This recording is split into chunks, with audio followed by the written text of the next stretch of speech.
Meditate on this light, intense light, which makes you feel very pleasant in the body, and that heat which is very pleasant. And I tell you, when you meditate on this light and this heat pleasant, you just lose sleep on that Shivaratri night. You become awake. That is what is the real context of not sleeping on that night.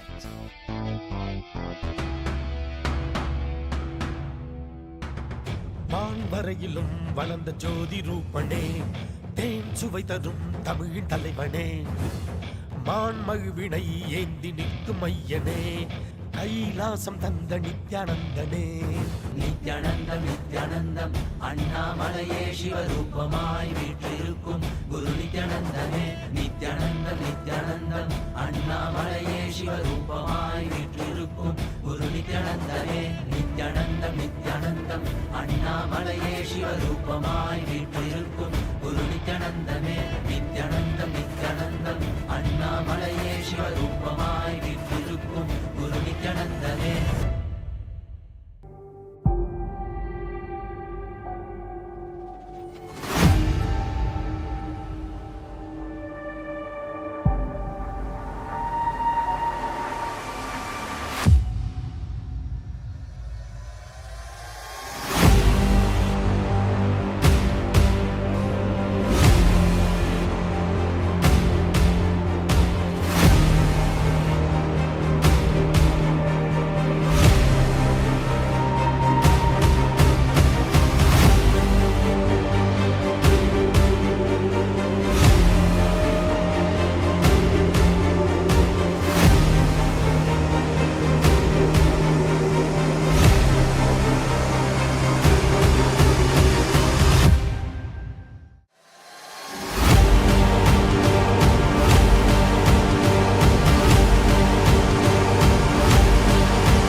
For the Shivaratri,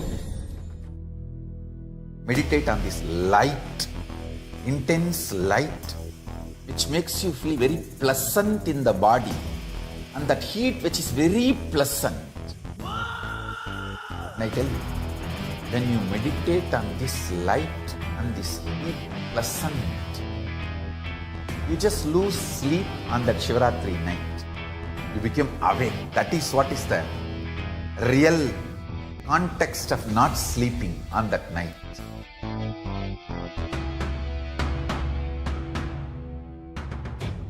வரையிலும் வளர்ந்த ஜோதி ரூபனே, தேன் சுவை தரும் தமிழின் தலைவனே, மான்மழுவினை ஏந்தி நிற்கும் ஐயனே, கைலாசம் தந்த நித்யானந்தனே. நித்யானந்தம் நித்யானந்தம் அண்ணாமலையே சிவரூபமாய் வீற்றிருக்கும் குரு நித்யானந்தனே. நித்யானந்தம் நித்யானந்தம் அண்ணாமலையே சிவரூபமாய் வீற்றிருக்கும் குரு நித்யானந்தனே. நித்யானந்தம் நித்யானந்தம் அண்ணாமலையே சிவரூபமாய் வீற்றிருக்கும் குரு நித்யானந்தனே. நித்யானந்தம் நித்யானந்தம் அண்ணாமலையே சிவரூபமாய் வீற்றிருக்கும் குரு நித்யானந்தனே.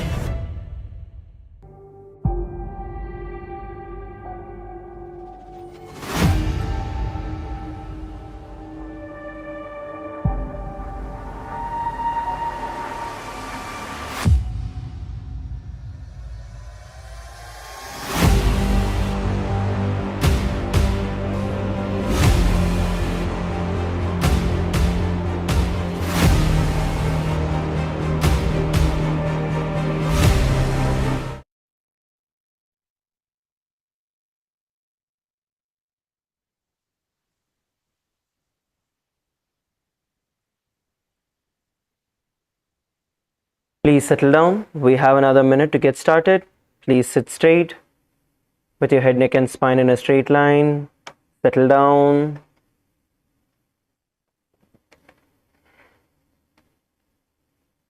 Please settle down.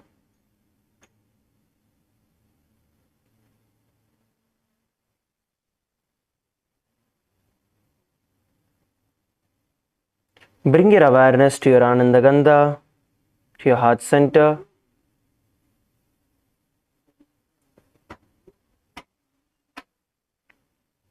Stop all the movements.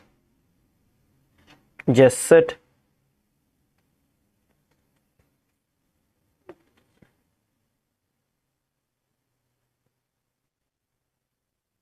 Now visualize Swamiji in your inner space. And let's begin with the Sadguru Vandanam.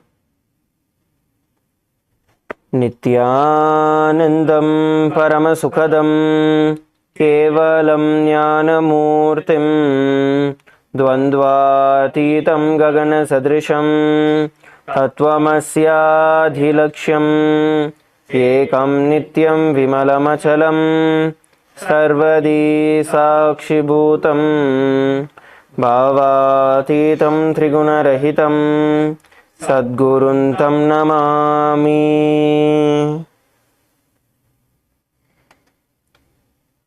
Let us now create a deep intention for the day. How you want your body to be. Visualize yourself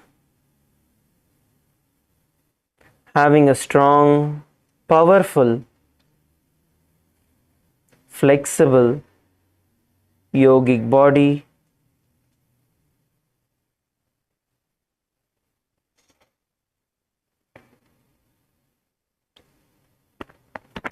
Visualize yourself as a pure channel to manifest Paramadvaita, to manifest the state, space, being and the powers, the superconsciousness of Paramashiva. Every initiation that Swamiji is giving, directly becoming an experience in each and every one of our life.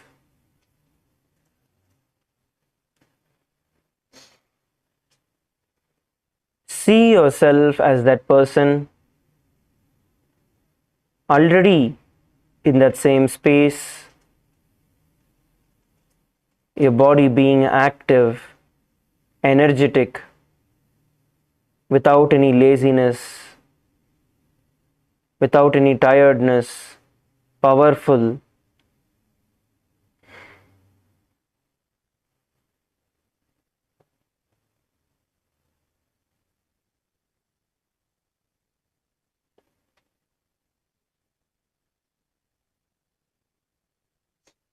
Being in this space, let's chant the Shiva Mula mantra internally 11 times.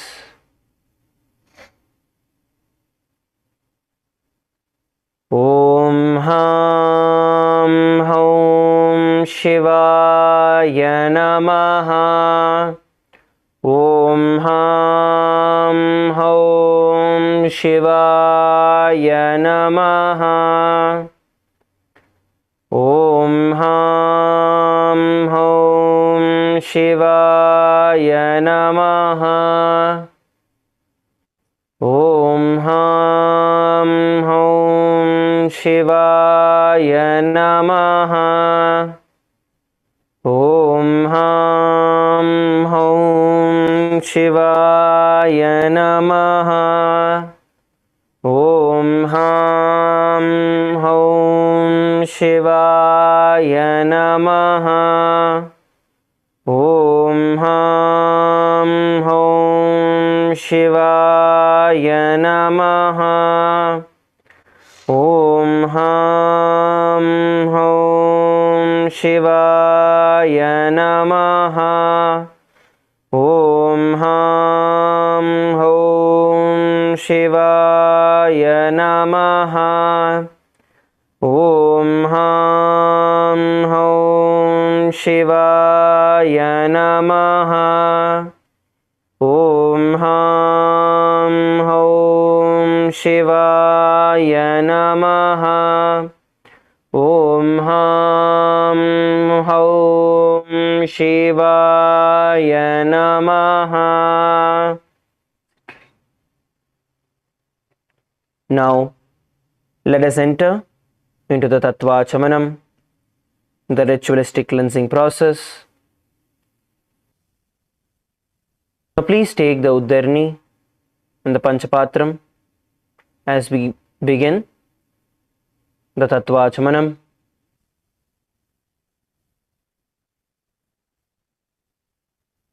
Keeping your right hand in the Gokarna Mudra as the Acharya is demonstrating, take an Udarni of water into your right palm. Sip the water as we chant the following mantras. Om Atmadattvam Shodhayami Swadham. Take another Udarni of water. Om Vidyadattvam Shodhayami Swadham. Take another Udarni of water.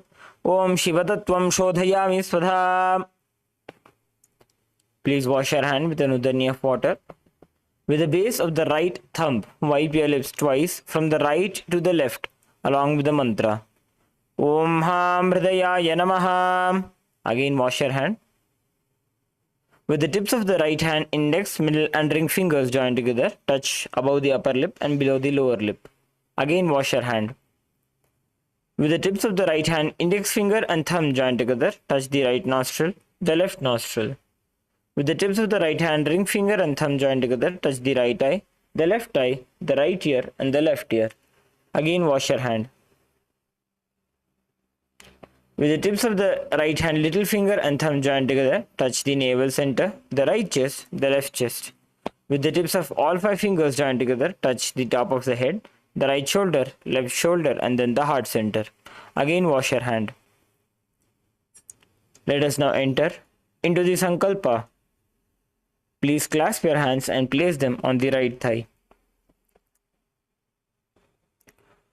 Om Mamopata Samasta Duritakshaya Dwara Bhagavat Shri Nithyananda Paramashiva Prityartham Shri Nithyanandeshwari Paramashiva Shakti Sameta Shri Nithyanandeshwara Paramashiva Prityartham Cha Shubhe Shobhane Muhurte Adya Brahmanaha द्वितीय परार्धे श्री श्वेतवराह कल्पे वैवस्वतमन्वन्तरे अष्टाविंशतितमे नित्ययुगे प्रथमे पादे जम्बूद्वीपे भारतवर्षे भरतखण्डे मेरोः दक्षिणे पार्श्वे शकाब्दे अस्मिन् वर्तमाने व्यवहारिके प्रभवादीनां षष्ट्याः संवत्सराणां मध्ये क्रोधिनाम संवत्सरे उत्तरायणे लक्ष्मी वेंकटेश्वर ऋतु कुंभमासे कृष्णपक्षे दशम्यां शुभदितौ स्थिरवासरयुक्तायां मूलानक्षत्र वज्रयोग वनिजकरण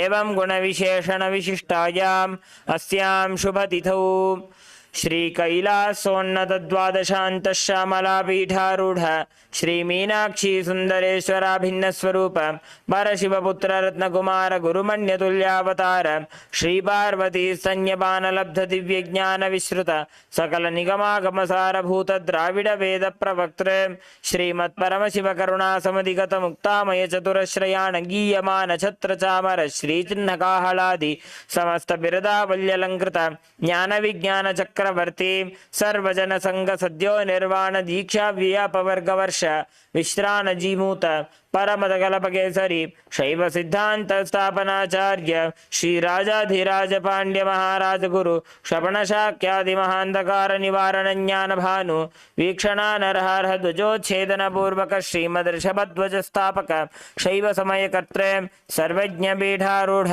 श्री जगद्गुरु श्री ज्ञान संबंध देशिक स्वामी वागीश सुंदर माणिक्य वाचक स्वामिनाम अवतार भूत श्री ज्ञान संबंध स्वामी पुनरुद्धृत श्यामला पीठ सर्वज्ञ पीठ तृणवद्युत्तर द्विशततम गुरु महासन्निधान योगीश्वर परंपरागत अरुणाचल सर्वज्ञ पीठ गुरु महासन्निधान कैलास परंपरागत सर्वज्ञ पीठ त्रयस्त्रिंशदुत्तर द्विशततम गुरु महासन्निधान नित्योत्सव नित्य मंगल नित्य कल्याण नित्य रचित कैलास परंपरागत आदि कैलास नित्यानंद पीठ महासंस्थान महासिंहासन पीठ कर्त्रे साक्षात् श्री परमशिव समुद्भूत कैलास परंपरागत वैवस्वत मनु इक्ष्वाकु हरिश्चंद्र भगीरथ श्रीरामचंद्र शूरसेन इत्यादि अनवच्छिन्न सार्वभौम चक्रवर्ती परंपरागत चतुष्षष्टि योगिनी मंडित चतुष्षष्टि संप्रदाय प्रवर्तक मनुधर्म शासन सूर्यवंश प्राप्त सर्वज्ञ पीठ सुरांगी साम्राज्य मूर्धाभिषिक्त चूड़ामणि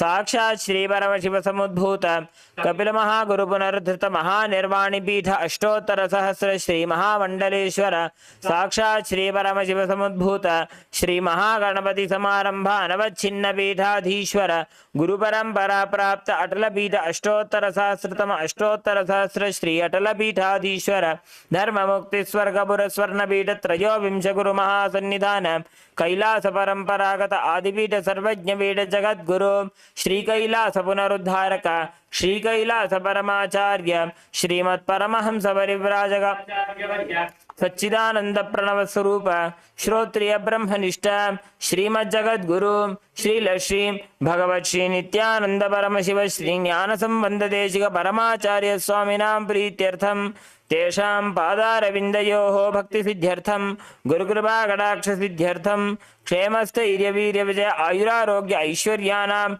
अभिवृद्ध्यर्थं धर्मार्थकाममोक्षचतुर्विधफलपुरुषार्थसिद्ध्यर्थं समस्तदुरितोपशान्त्यर्थं समस्तमङ्गलावाप्त्यर्थं भगवत् श्री नित्यानन्द परमशिवप्रसादेन सकुटुम्बस्य ज्ञान वैराग्य जीवन मुक्ति प्राप्त्यर्थम पूर्ण आरोग्य युक्त दृढ़गात्र यौगिक शरीर सिद्ध्यर्थम परमशिव शक्ति आविष्करणार्थम नित्यानंद योगाभ्यासम करिष्ये. Please wash your hand with an uddharni of water. Om ava upasprishya.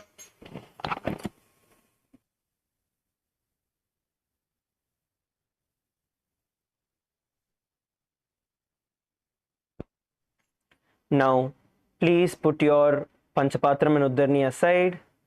Let's get ready for the skeleton dance. Put your jackets, put your Panchapatram, Uddharni, phones, devices, everything aside so you don't trip over them. Have enough space between each other. Let's get ready for the skeleton dance.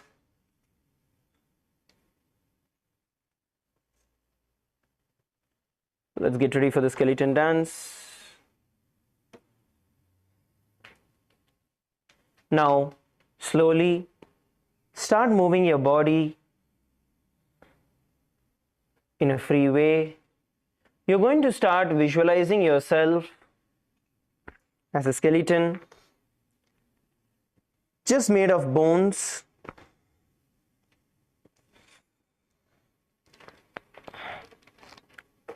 And each bone independently moving in each direction.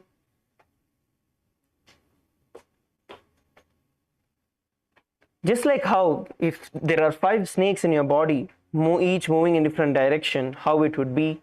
That way, start shaking your body vigorously with the inside visualization as a skeleton. Let's begin the skeleton dance.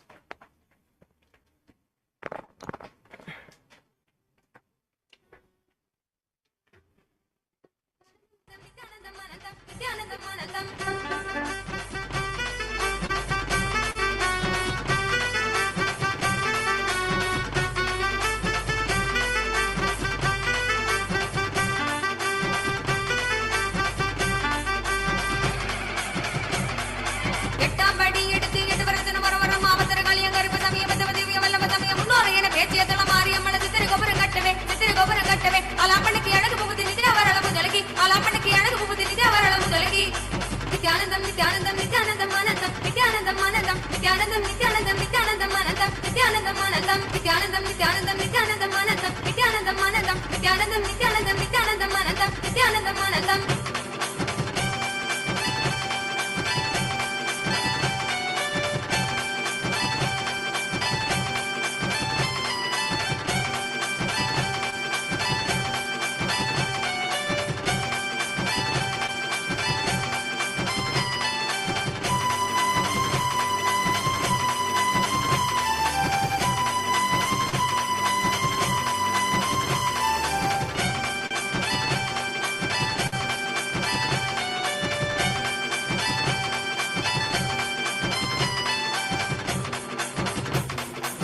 Shake, shake, shake, shake, shake, shake, shake.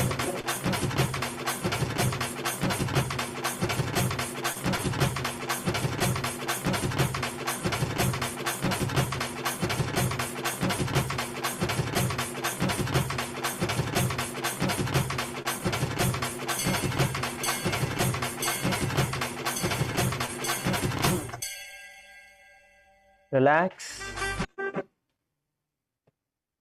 Just stand still. Stay where you are. Completely stop all the movements. Bring your awareness to your breath. Inhale and exhale deeply. Inhale and exhale deeply.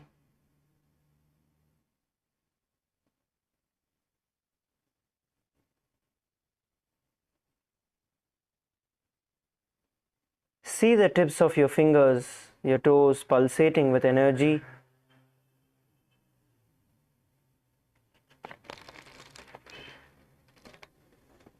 Your whole body radiating intense energy, heat. Inhale through every pore of your skin.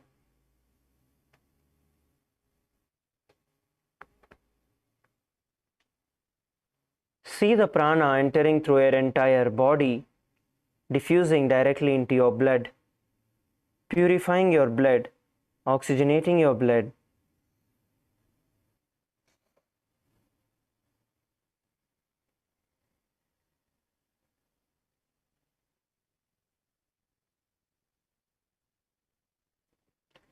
Now, slowly relax, adjust your mats, and settle down. You can adjust your mats and settle down.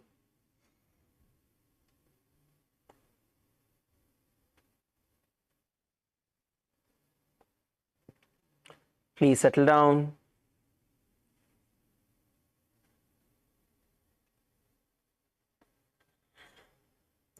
Good.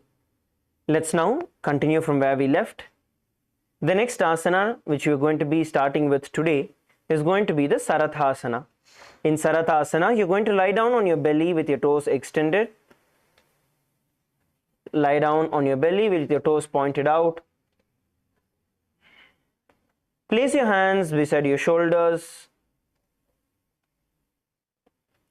Place your hands beside your shoulders. Your chin on the ground. Now, contract your lips, making a sound like a flute, whistling while inhaling. Let's all perform the Sarathasana. All of you lie down on your stomach. KAILASA Bolivia team, lie down on your stomach.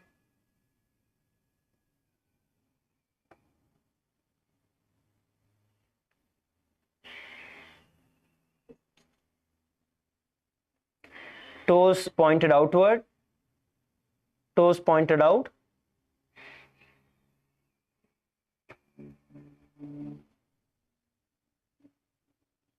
Place your hands beside your shoulders. Inhale, making a whistling sound through your lips.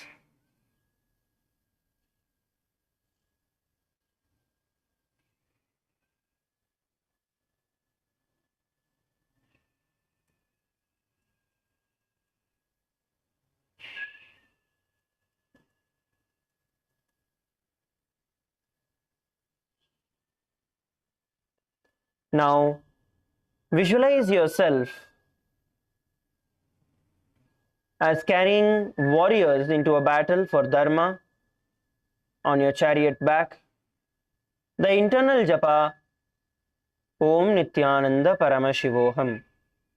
नित्यं शयनं कृत्वा नाभिं भूमौ निधाय स्तम्भध्यस्ताभ्यां भूमिं वष्टभ्य ओष्ठौ निमील्य वेणुवत्सं कृत्य तिष्ठेत् सरथासनं भवति. Now, from this asana, let's move to the next. The next asana is going to be the Hellulanganasana. In the Hellulanganasana, from the existing position, lift yourself up into a plank position. Lift yourself up into a plank position. Lift yourself up into a plank position. Now, from here, you're going to jump your legs forward in between your feet and jump back again.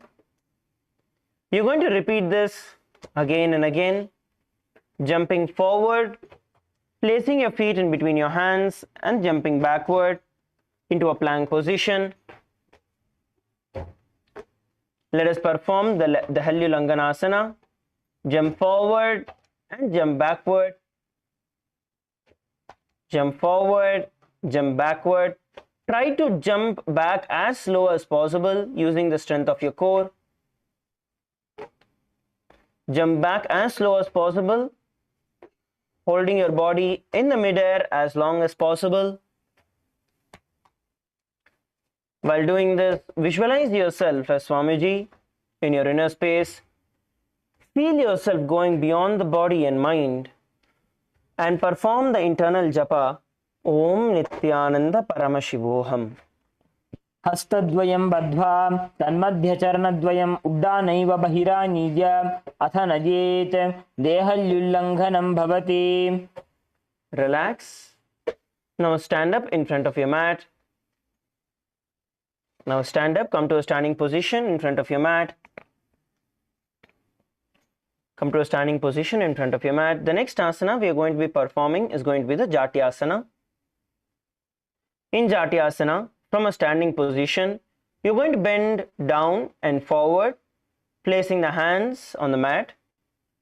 Now, walk yourself back and forth in this position. Try to keep your knees as straight as possible. But if there's a slight bend, it is okay. But bring your palms all the way to the ground. Bring your palms all the way to the ground in front of your feet. You're going to visualize yourself as a wise 60-year-old elephant walking forward and back. Come on, let's all perform the Jatyasana together. Try to bring your knees as straight as possible while placing your palms on the ground. Visualize yourself as a huge elephant walking forward and backward. The internal japa Om Nithyananda Paramashivoham. अथ जात्यासनं वक्ष्ये येन जातिस्मरो भवेत् हस्तान् त्रिभूमौ च गमनम् आगमनं ततः. Relax. Now please stand up. Please come to a standing position. The next asana we are going to be performing is going to be the Lolita Karana. Now place both the hands on the sides as you're standing in the Aramandi position. Now we are going to be bringing our elbows and hands at the chest level and swiftly move the arms across the body, bringing it back to the center. Tilt the head back and open the chest up towards the sky, moving the head in all the directions. Let's perform the Lolita Karana.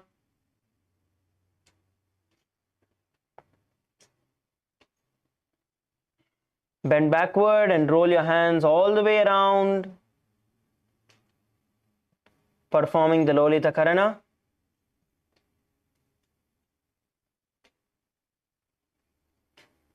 Relax. Now stand straight, feet together.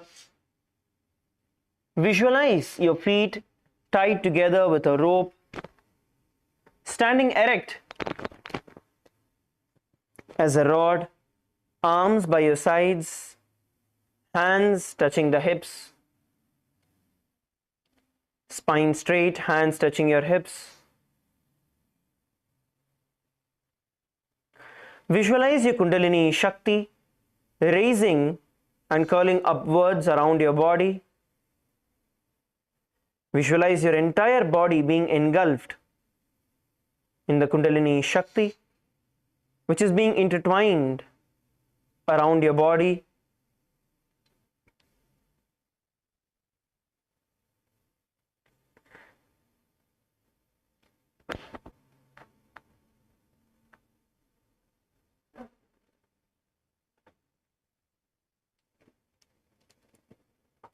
Have the internal japa Om Nithyananda Paramashivoham. अथ सर्पासनं वक्षे वायुपानाय केवलं शरीरं दण्डवत् तिष्ठेत् रज्जुबन्धस्तु पादयोः वायवी कुण्डली देवी कुण्डलाकारमङ्गुले. Now, from the standing position, we are going to enter into the Ushtrasadhanasana. In the Ushtrasadhanasana, you're going to bend down, placing all the fingers on the mat and stand on top of your feet, on top of your fingers. Stand on top of your fingers.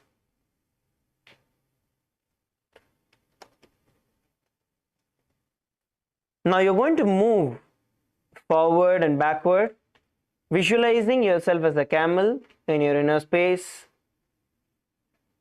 Bend down, place your palms on the ground, place your feet on top of your fingers, holding on to your toes. Walk forward and backward, visualizing yourself as a camel in your inner space. Please continue to walk.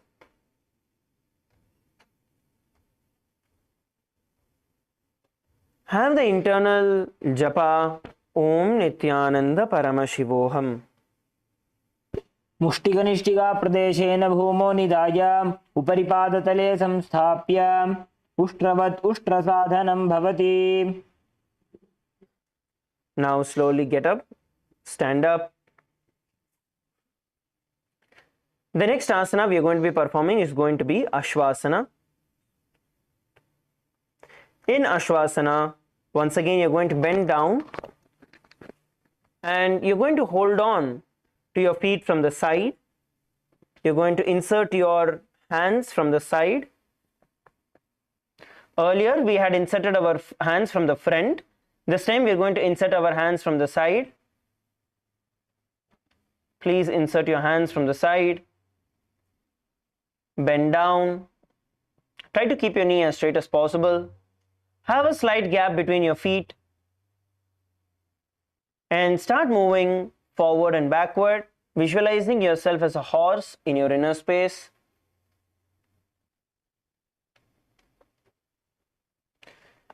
Visualize yourself as a horse in your inner space.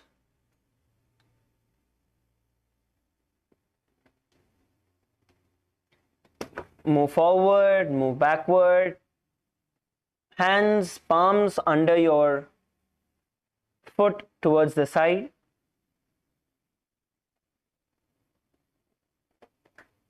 Move forward and backward. Now have the internal japa Om Nithyananda Paramashivoham. मुष्टिकनिष्ठिका प्रदेशेन भूमो निधाय उपरिपादतले संस्थाप्य अश्ववत् शरीरं चलनीयम् अश्वासनं भवति. Stand up. Please come to a standing position. The next asana we are going to perform is going to be the Kapota Nitakasana. In Kapota Nitakasana, as you stand with your feet together, stand straight with your feet together. Now interlace your hands behind your back. Interlace your hands behind your back. Now pull them down towards the calf, opening your chest up. Opening your chest up, bending backward. In the Kapota Nitakasana, interlace your fingers and pull them all the way towards the ground. Visualize yourself as a soaring bird that is diving into the water in your inner space. You can perform, come back to a standing position and again go back. Stretching your back out. Opening your chest wide, bending towards the back. Have the internal japa Om Nithyananda Paramashivoham. पादतले भूमो निधाय पृष्ठभागेन हस्तौ जङ्घापर्यन्तं नीत्वा कपोतनिटकं भवति. Relax. Now come back to a standing position. We are going to be performing the next karana, which is going to be the Thala Pushpaputam karana. In this karana, first we are going to be standing in the Aramandi position, heels together, feet slightly apart. Now stand tall with your palms together in the Namaskara Mudra. Gently bend the knees. Keep the toes pointing outward in the Aramandi position. Now simultaneously open up the palms, raising one heel off the ground, slightly lowering the waist and the shoulder of the respective heel.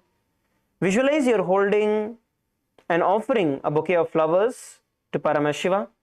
Repeat it on the other side, coming back to a standing position and offering the flowers on the other direction. Tala Pushpa Putam Karana.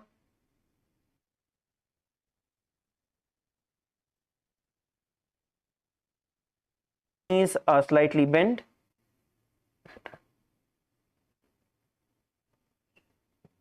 Your knees are slightly bent. Offer the flowers. Visualize yourself offering flowers at the feet of Swamiji on both the sides.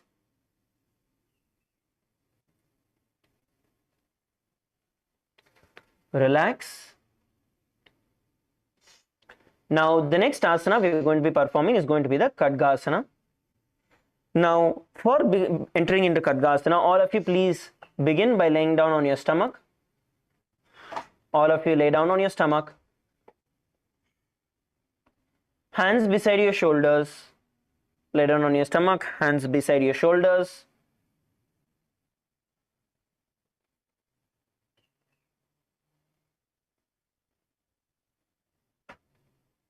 Now jump your feet forward towards your hands and stand up. Jump your feet towards the hands and stand up. Bring your palms together, forming the horn of a rhinoceros. Slightly bending forward, your palms together, elbows as close as possible. Bringing the palms together, forming the horn of a rhinoceros. It is not Namaskara Mudra, it is bent forward and down. Your palms in front of you. Visualize yourself as a rhinoceros in your inner space. And the internal japa, Om Nithyananda Paramashivoham. नुजसरटमासनं कृत्वा पादतलाभ्यां भूमिं वैष्टभ्य उत्तिष्ठेत् खड्गासनं भवति. Relax, stand up. Now, the next asana we are going to perform is going to be the Utthanotanam. In Utthanotanam, we are going to be sitting down into a squatted position all the way to the ground, and then we're going to stand up again. So sit down and up, performing squats as much as you can. This is Utthanotanam. Let's all perform the Utthanotanam. Sit down as much as you can towards the ground, and then come up to a standing position again, and go down. Repeat this, visualizing Swamiji in your inner space, and the internal japa, Om Nithyananda Paramashivoham. पुनः पुनः उत्थातव्यम् अस्थितव्यम् इति उत्थानोत्थानं भवति. Relax. Now from the standing position, raise your arms over the head and jump up repeatedly. So you're going to raise your hands above the head and jump up. Up. You're going to raise your hands above the head and jump up.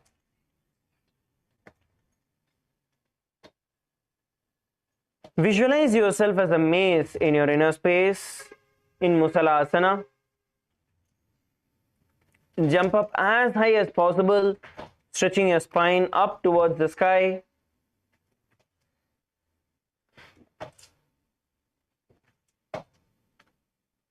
Have the internal japa, Om Nithyananda Paramashivoham. सरलं स्थित्वा ऊर्ध्वं बाहु नयेत् वारं वारम् उड्डानं कृत्वा नयेत् मुसलासनं भवति. Relax, stand. Just inhale and exhale. Catch your breath. Breathe all the way from your knees. Visualize your breath flowing in all the way from your knees. Take a long, deep breath. Keep your mouth closed. Inhale through your nose. Nice and deep breath. Slow and controlled. And exhale.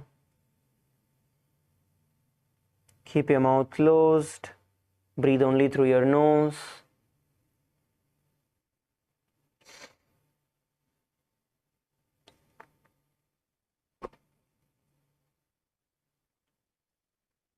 Inhale and exhale.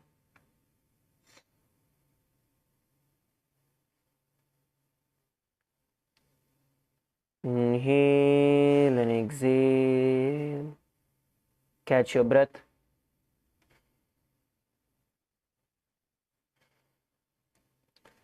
Now relax. Let's now enter into the next asana, which is going to be the Uchir Shaka. In the Uchir Shaka, as you're standing, you're going to pull one sole of your foot towards your belly. Pull one foot towards your belly as high as you can, either till your thigh or till your knee or all the way to your stomach. How much ever you can, pull it up. Now, as you're holding on to one foot, you're going to go down towards the ground on one foot as much as you can and pull yourself up again.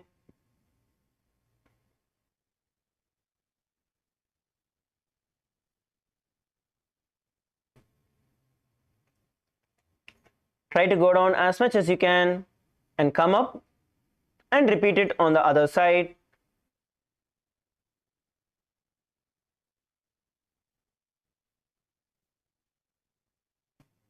The Uchir Shaka. Go down as much as you can with one foot up, how much ever you're able to sit and bend. Bend down that much and come up, and then switch the foot and do it on the other side.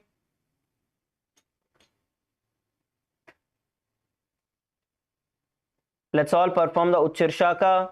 Visualize Swamiji in our inner space and the internal japa Om Nithyananda Paramashivoham. एकैकं पादतलं कुक्षौ निधाय तिष्ठेत् उत्थिर्षकं भवति.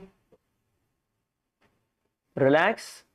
The next, we are going to be performing the Parshvajanukarana. In Parshvajanukarana, as you stand in Aramandi position, bend and lift the opposite knee towards the chest, pointing the toes downward. Keep the arms holding the knee with the hand pointing outwards in a closed fist. You're going to tighten your fist. Let the opposite hand hang down on top of the thigh. The wrist twisted and fingers pointing towards the center of the body. Let's perform the Parshvajanukarana and repeat it on the other side.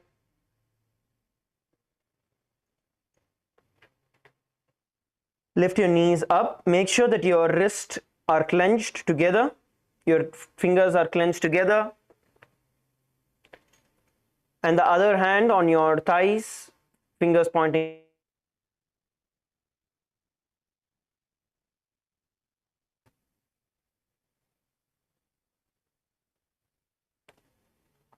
Please perform the Parshvajanukarana on the other side.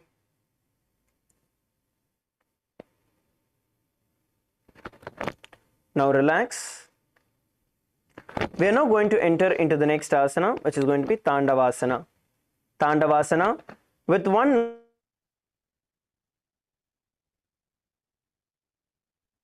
lifting the leg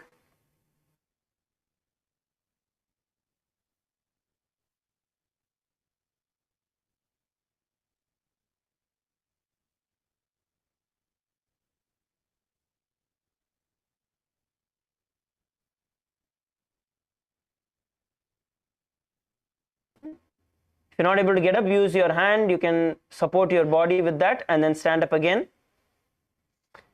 If you're able to do it, then straighten your leg out in front of you and then sit down and then come up again. You can take the support of your hands by pushing yourself off the ground. Let's perform the Tandavasana together. Please perform the Tandavasana together. We are only going to do it on one side, not on the other.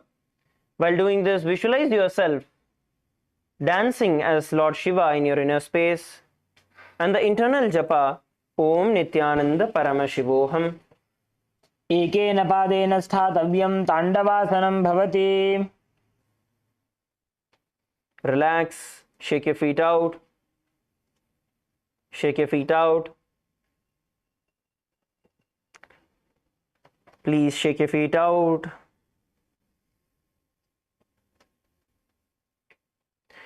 Now let's perform the next asana. The next asana is going to be the Brahmanasana. In Brahmanasana, the feet that you had stretched out earlier, you're going to place it on the opposite thigh, the inner thigh. Place your hands by the sides. Place your hands by the sides. Now visualize yourself being blessed by Lord Brahma in your inner space. Stand still.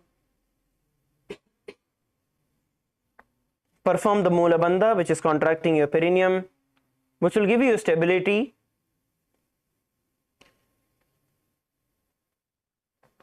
Bring your gaze to one point in front of you.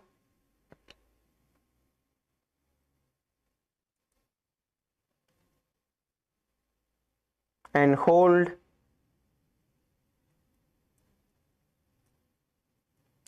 Bring the internal japa Om Nithyananda Paramashivoham. ब्राह्मण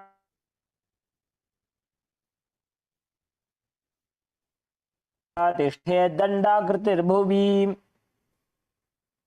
Relax. Bring that feet down. Now, the next asana we are going to perform is going to be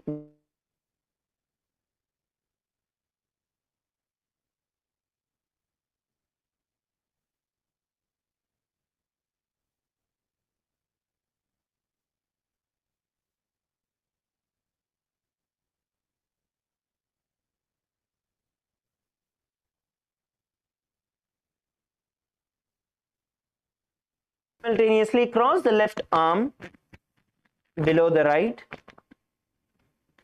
bringing the palms together.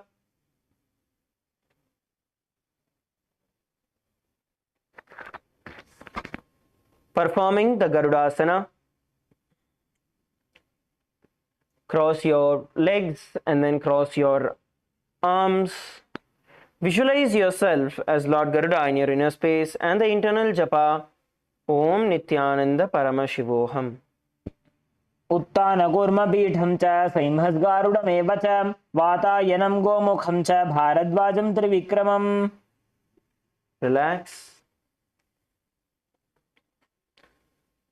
The next asana we are going to be performing is going to be the Ekapadasana. Now, as you are standing straight, place the left foot on top of the opposite thigh. On top of the opposite thigh. Hands relaxed by your knees. Hands relaxed by your knees. Bring your gaze to one point in front of you.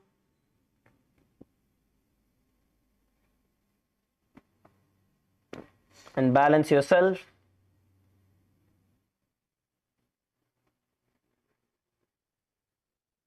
Have the internal japa Om Nithyananda Paramashivoham. दक्षाङ्घ्रिम्बामपादस्य जङ्घोपरि निधाय च द्वयः पाणिं जानुपार्श्वयोः स्पृशेत् कुमितलाङ्घ्रिणा एवं विधासना यत्र तत्रैघ्र्यासनं भवेत्. Relax. The next asana we are going to be performing is the Dhruvasana, where you stand on your right leg, hold the big toe of the left foot with the respective hand, straighten it out to the side and rotate your body quickly on one standing leg. Stretch out and start rotating. on one leg. Let's all perform the Dhruvasana. Hold on to the foot. Try to stretch it out as straight as possible and rotate. Come on, every one of you. Try to straighten out the knee as much as possible and rotate.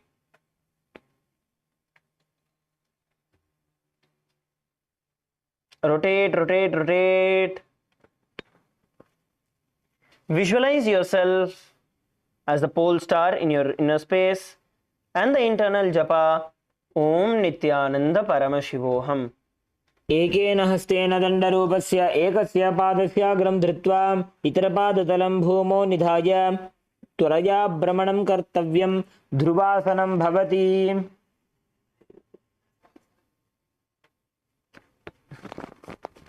Let's now enter into the next asana. The next asana is going to be Trivikramasana. In Trivikramasana, as you're standing on your right leg, you're going to lift the left foot and bring it all the way behind your neck. Bringing it all the way behind your neck and standing. Let's try this. Those of you who are able to do it, you can.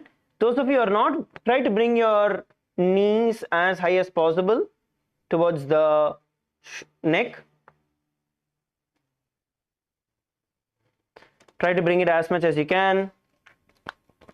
Either you can pull it up all the way to your hand, all the way to your elbow, to your shoulder.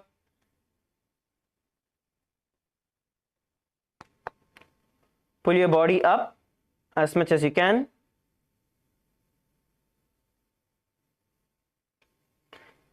Yes, come on, let's all try.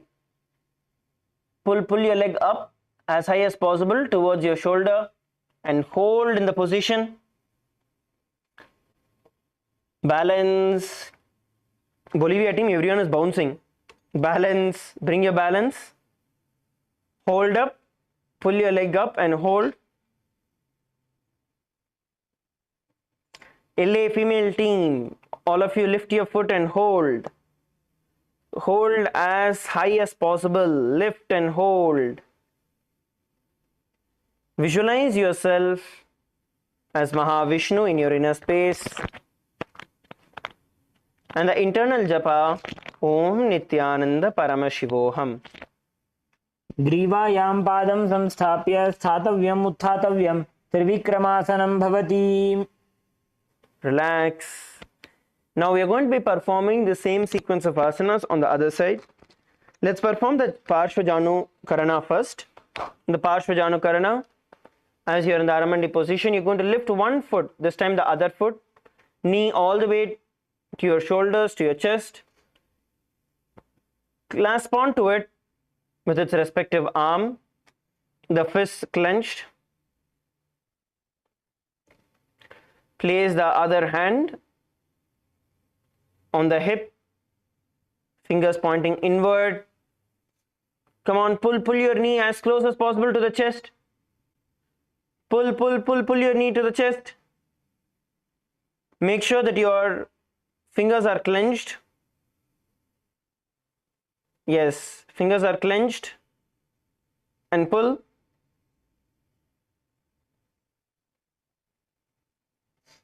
Relax. Let's now perform the Tandavasana on the other side. Now, as you're in a standing position, straighten one leg out in front of you and sit down and come up. This is the Tandavasana. You can do it with the support of your fingers. Support your body up with your hands. You can slightly bend your knees. Yes, sit down, try to sit down and then come up. We'll do the negative of this, which is once you stand up, stretch your feet out and just sit down. Sit down slowly with the support of your hand. Yes, now relax, bring both your feet together on the ground and come up. Now leg out. Slowly come down, supporting with your hands, and stand up normally with both your feet. Let's perform the Tandavasana. Every one of you, come on, do it together.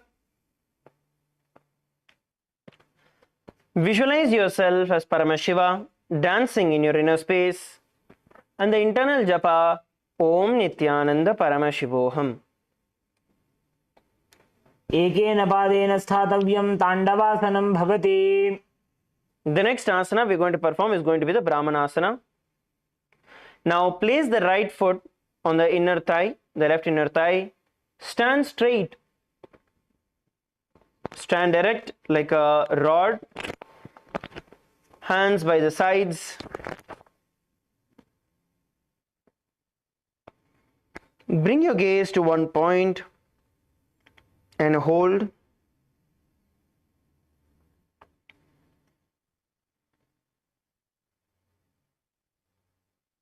Hold the position.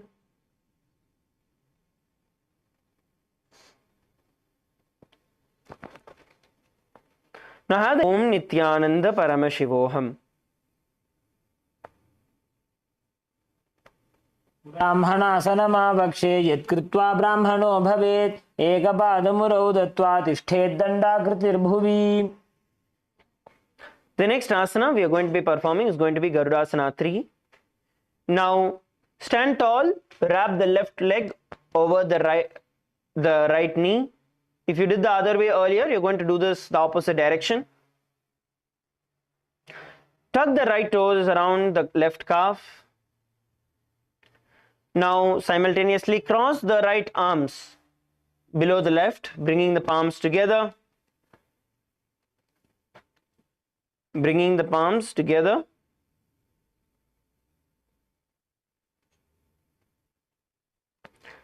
Let's all perform the Garudasana 3. Visualizing yourself as Garuda in your inner space. And the internal japa Om Nithyananda Paramashivoham. उत्तानकूर्मपीठं च संहस्गारुडमेव च वातायनं गोमुखं च भारद्वाजं त्रिविक्रमम्. Relax. The next asana is going to be the Ekapadasana. Stand straight on your left leg, right leg on top of the opposite thigh, and hands relaxed by your knees.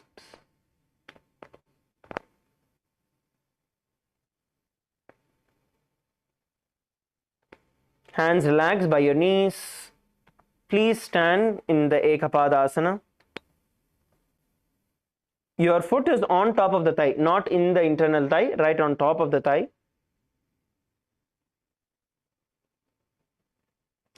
Now visualize Swamiji in your inner space and the internal japa Om Nithyananda Paramashivoham. दक्षाङ्घ्रिं वामपादस्य जङ्घोपरि निधाय च. Relax. Now come to a standing position in front of you. The next asana we are going to be performing is going to be the Dhruvasana.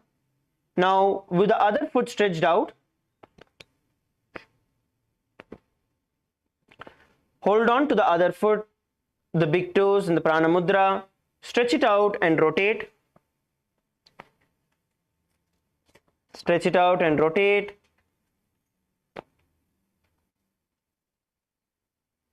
Let's all perform the Dhruvasana. Come on. Knees stretched out. Hold on with your foot. Hold on to your foot with your hand in the Prana Mudra and rotate.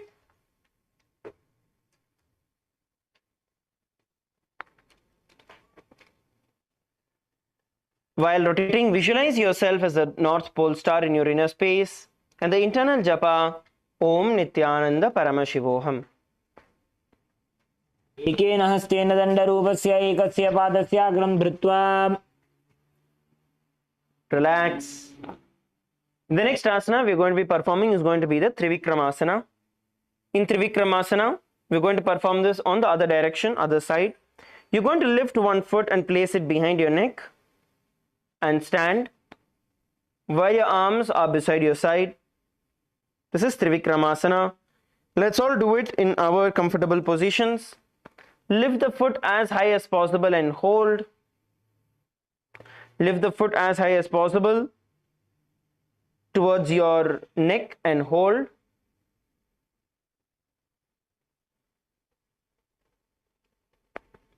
Come on, every one of you, lift. All of you, please lift.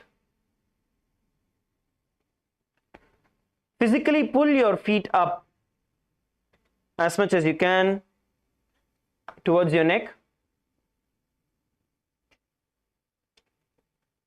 Visualize yourself as Mahavishnu in your inner space and the internal japa Om Nithyananda Paramashivoham. ग्रीवायां पादं संस्थाप्य स्थातव्यम् उत्थातव्यं त्रिविक्रमासनं भवति. Relax. Stand on both your foot. Relax. The next we are going to be performing is going to be the Samanaka Karana. Just stand with your feet close together, toes slightly pointed out, both the hands by the sides of your body. Just stand still.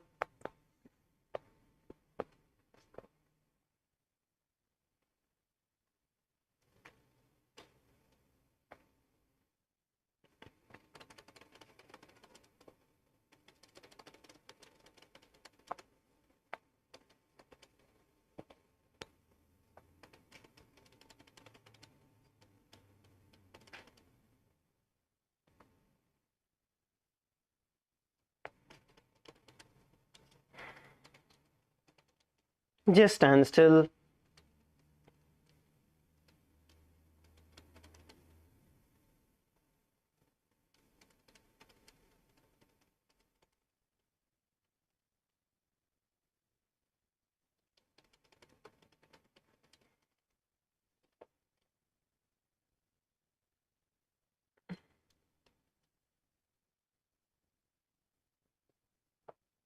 Now, let's enter into the next asana. The next asana is going to be the Gorak Janjali asana. Now, stand erect and then bend forward, bringing both the hands underneath your knees. Bringing both the hands underneath your knees and making a finger lock, and sit in a squatting position. Let the finger lock touch the navel center. Let's do it together. All of you stand up. Stand up, stand up, stand up. Let's do it together. Now bend forward from a standing position. Interlock your hands behind your feet, under your knees, and sit down in a squatting position, bringing your interlocked hands in front of your stomach.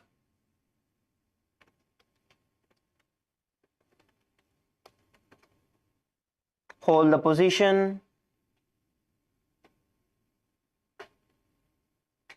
Hold the position.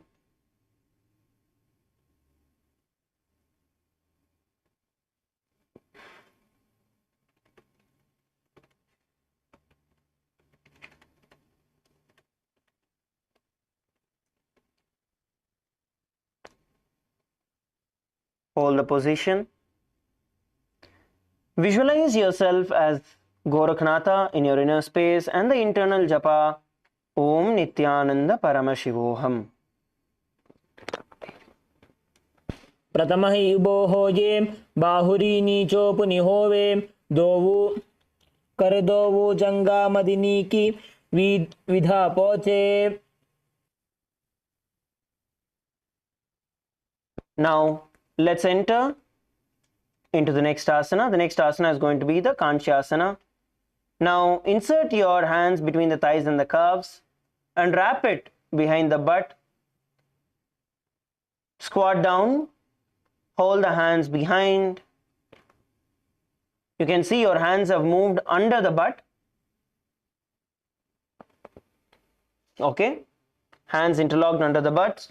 Sit down in a squatted position. Keep the chest upright. Keep the chest upright. Yes, look forward. Open your chest. Hold the position. You're going to visualize Swamiji in your inner space and the internal japa Om Nithyananda Paramashivoham. ऊरुमध्यात् हस्तौ निवेश्य नितम्बं धृत्वा पादतलाभ्यां भूमिं वष्टभ्य तिष्ठेत् काञ्च्यासनं भवति. Okay, relax. The next asana we are going to be performing is going to be the Bhairuvasana. Now, bring your feet together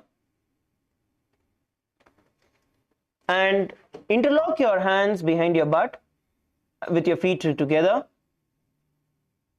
Sit straight. Now look down, gaze at your navel center in the Bhairuvasana. Feet together, bring your feet together.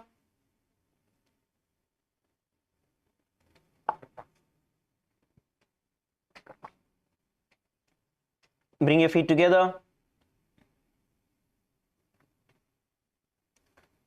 Visualize yourself as Bhagavan Kala Bhairava in your inner space.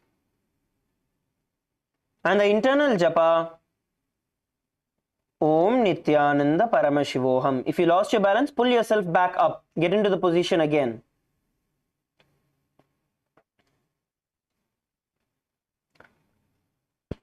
दोवू पग की थलिया की माहिली core मिलाई फना पानी उकड़मड़ वैसे. Relax. The next asana we are going to be performing is going to be the Varahasana. Now sit down in a squatted position. Feet together. Now slightly move the toes apart. Feet together, slightly toes apart. Bring your elbows up close towards the head and palms joined facing downward behind the back. You can see how the hands are positioned. Heels together, toes slightly apart. Squat down and you're going to bring your palms together, place them behind your head and elbows as close as possible to your head. Visualize yourself as Varaha, the Varaha avatar in your inner space. And the internal japa Om Nithyananda Paramashivoham.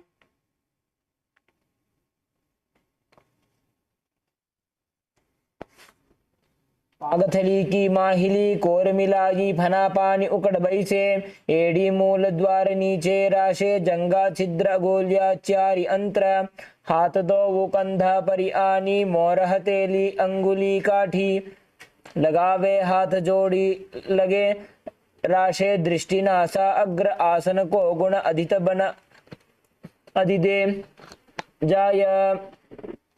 Relax.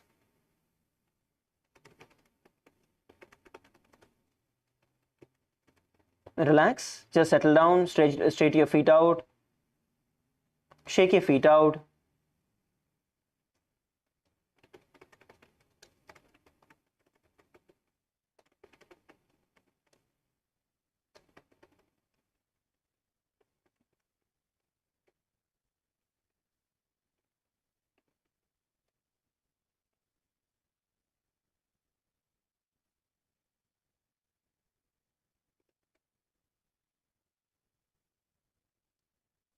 Just shake your feet out, shake your knees out.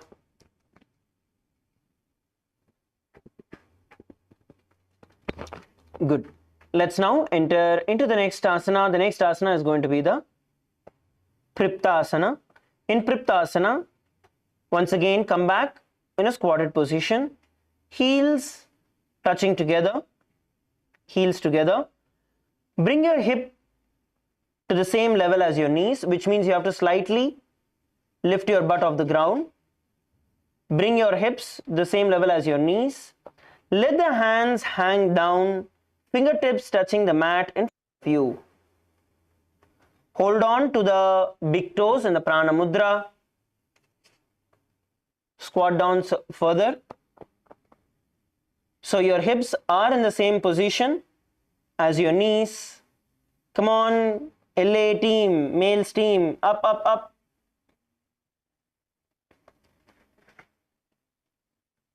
So you're going to be in a 90-degree position in the Priptasana.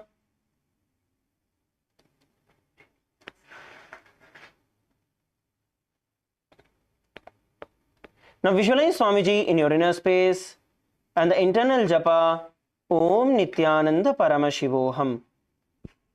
अथ उत्थासनानि पार्श्वनिद्वय सम्मील्य स्थित्वा नितम्बं जानुप्रदेश आनीय तिष्ठेत् प्रपीठासनं भवति. Stand up and relax. Shake your feet out.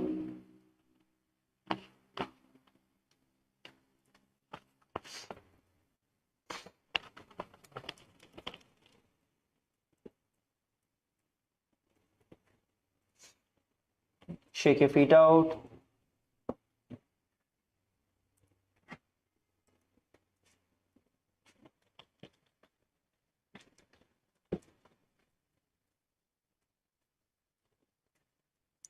Now, let's enter into the next asana. The next asana is going to be Bakasana.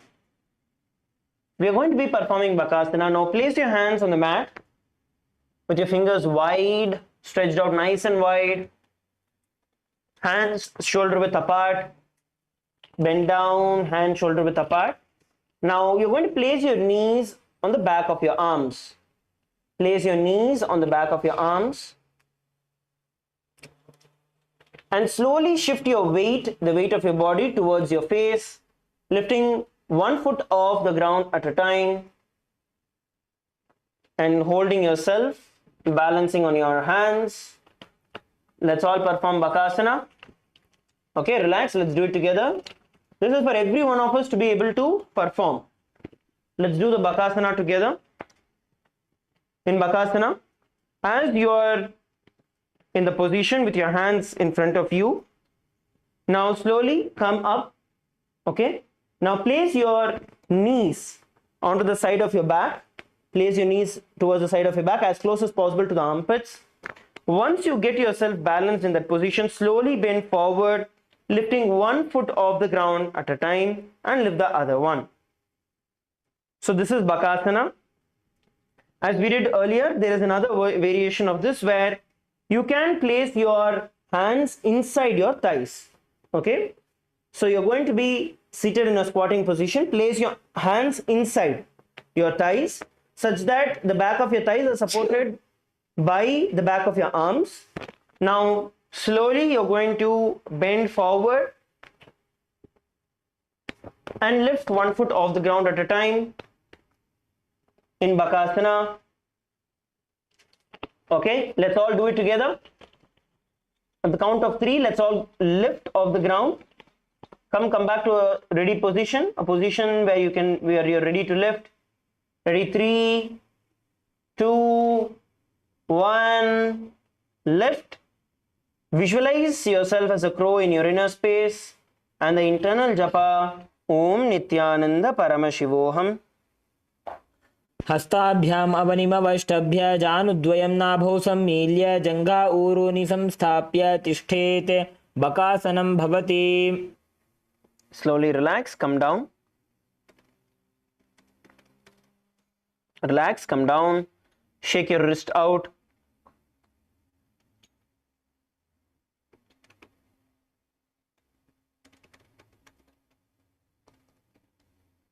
Shake your wrist out.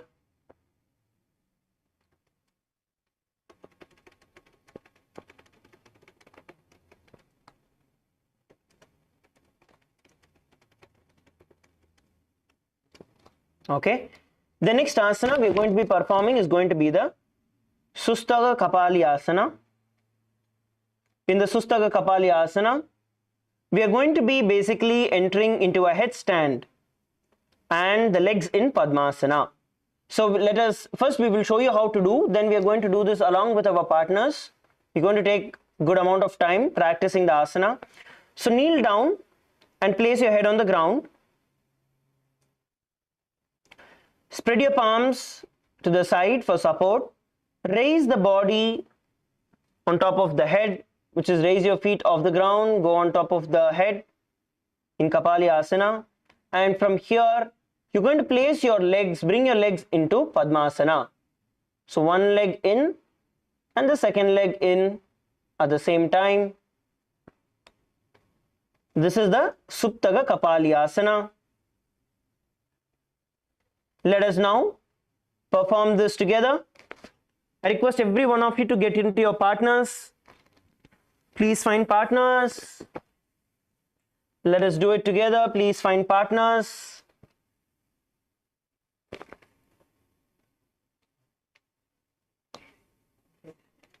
Yes, get along with your partners.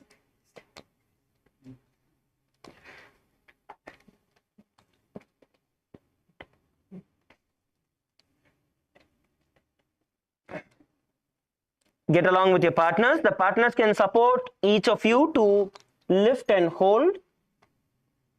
First, lift and hold yourself with your legs up straight. Once you're comfortable in that, then bend your leg either into Padmasana or Ardha Padmasana. In one or the other way, you can bend and hold the position. Yes, let's all do it together. Let us all do it together. Come on, every one of you start. Support each other. You can take two people's help if you want. One person, two person, how many ever people you want for support. Please take support of the other partner and lift.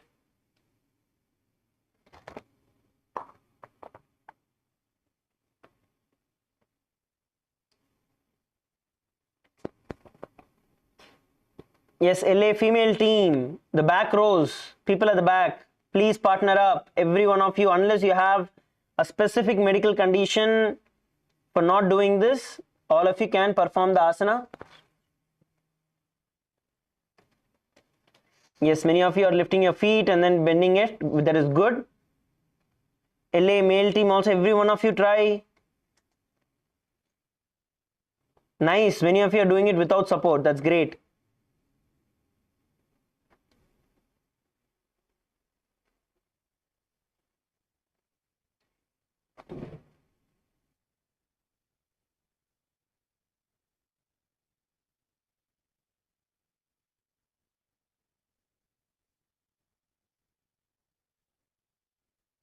Unless you have any specific medical condition, you can do this. If you have a medical condition, then please do not. Let us switch partners. Please switch partners and let's perform the asana. Please switch partners. Let's perform the asana. Come on, every one of you. Place your hands in front of your head. Okay, you want to place your hands in front of your head, not beside your head.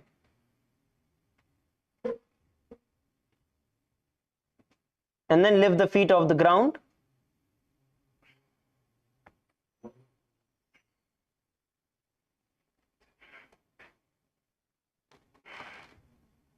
LA female team, the back rows, people seated at the back, find partners, let's do it together.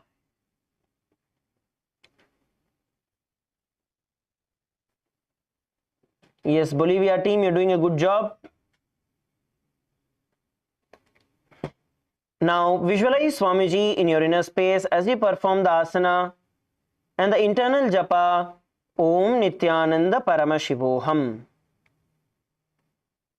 आसन को गुणकपाल आचौ होयि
One of you please come to a seated position.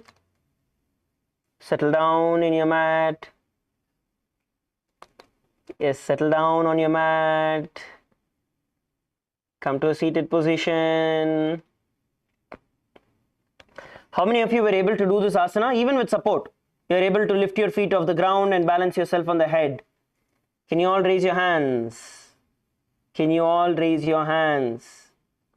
That's wonderful. That's great. That's wonderful. LA team, female team, LA. How many of you were able to do this?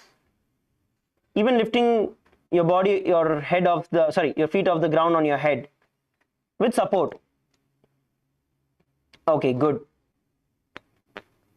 All of you can drop your hands.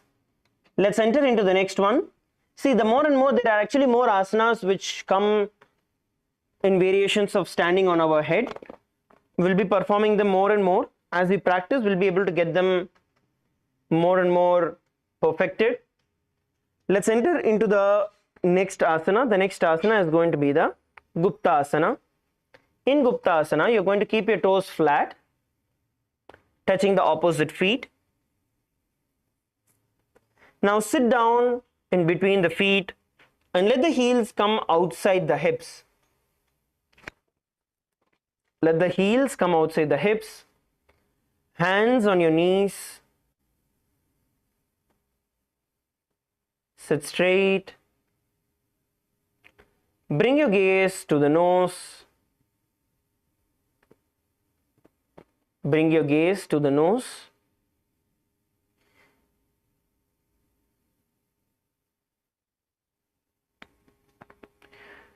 Visualize yourself as sitting on the lap of Paramashiva in your inner space.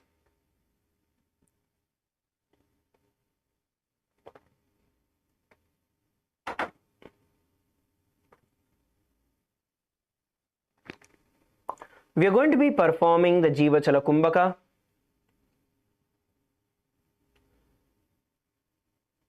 Where once you inhale, you're going to move the prana that you have inhaled through all the various parts of your body.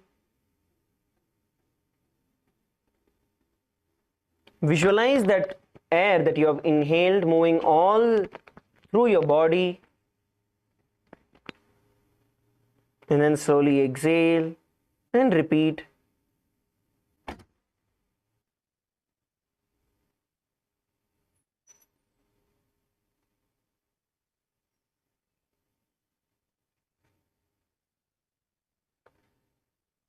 Let's perform the internal japa. Om Nithyananda Paramashivoham.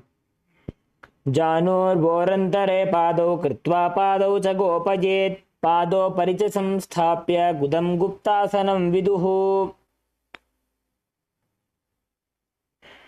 Let's now enter into the next asana.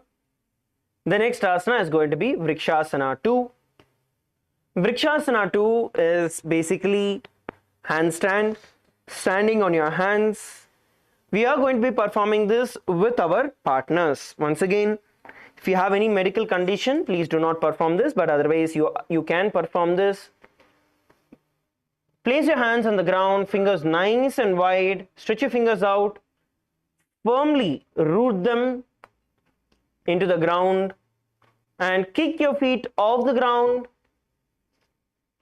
Kick your feet off the ground towards the partner in front of you and let your partner help in holding the position.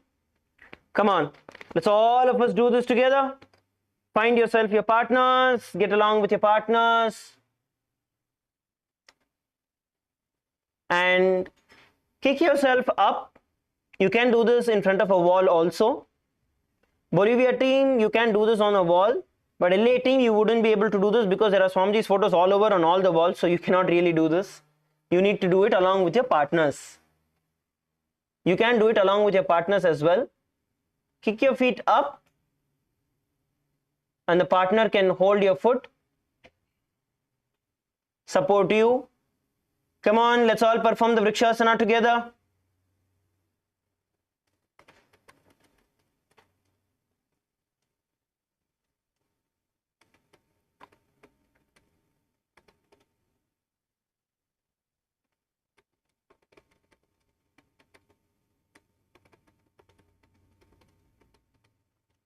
So you can relax and then repeat it with the other partner. Hold as comfortably as possible.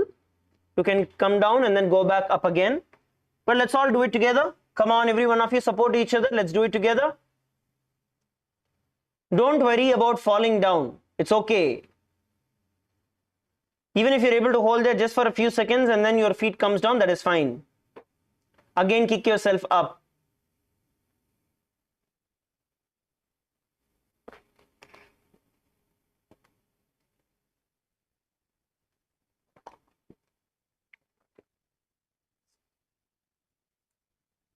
Let's all perform the Vrikshasana. When you're able to hold up in a position, the supporting partner can slightly release the support.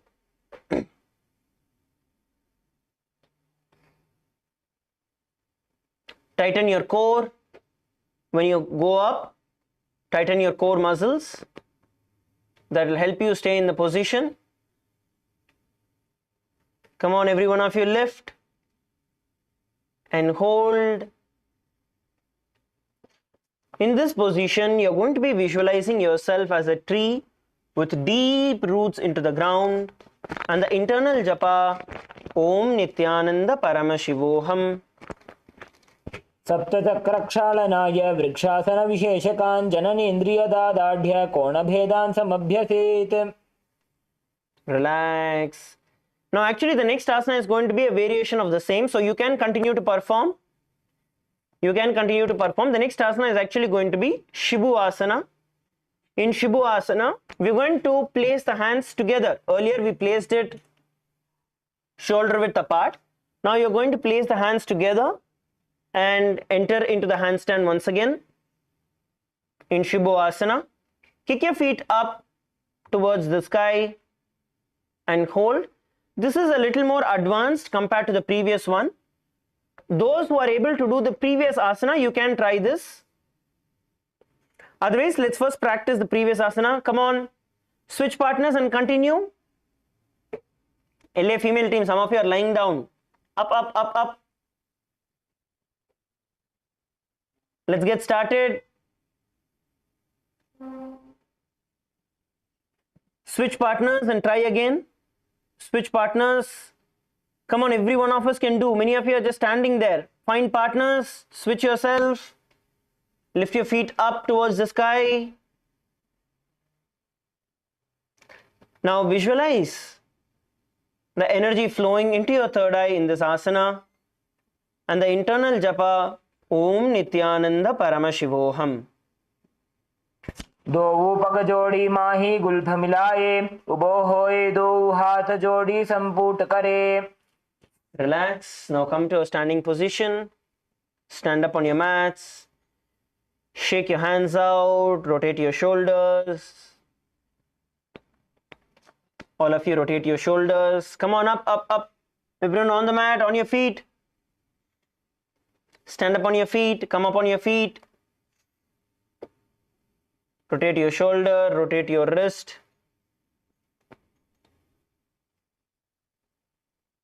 Rotate your wrist. Okay, relax. Let's now enter into the next asana, which is going to be Matsya Asana.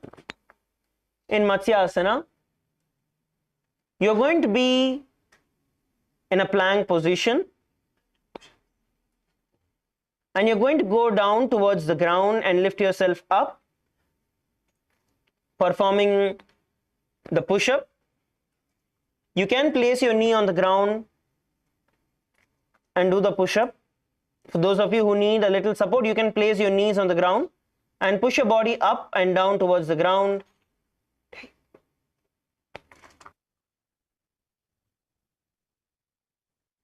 You can place the knee on the ground and push yourself up and down in Matsyasana. Yes, good. Many of you are doing it without placing it on the ground. That's good. Great. Come on, push, push and hold. Visualize yourself as a fish in your inner space and the internal japa, Om Nithyananda Paramashivoham. नुब्जं शयनं कूर्परो पार्श्वभागायाम् ऊर्ध्वकृत्य हस्ततलाभ्यां भूमिं वष्टभ्य वारं वारम् उड्डानं कुर्यात् मत्स्यासनं भवति. Relax, lie down on your stomach now. Please lie down on your stomach. Lie down on your stomach. Now, you're going to be placing your hands on the hips. Place your hands on your hips. We are going to be performing the Sarpasana 2, which is entering the position of a snake. So, as you place your hands on the hip, you're going to lift the chest and move towards the left and right, just like how a snake would slither on the ground. Lift your chest slightly off the ground, move it towards the left and right, visualizing yourself as a snake slithering. The internal japa, Om Nithyananda Paramashivoham.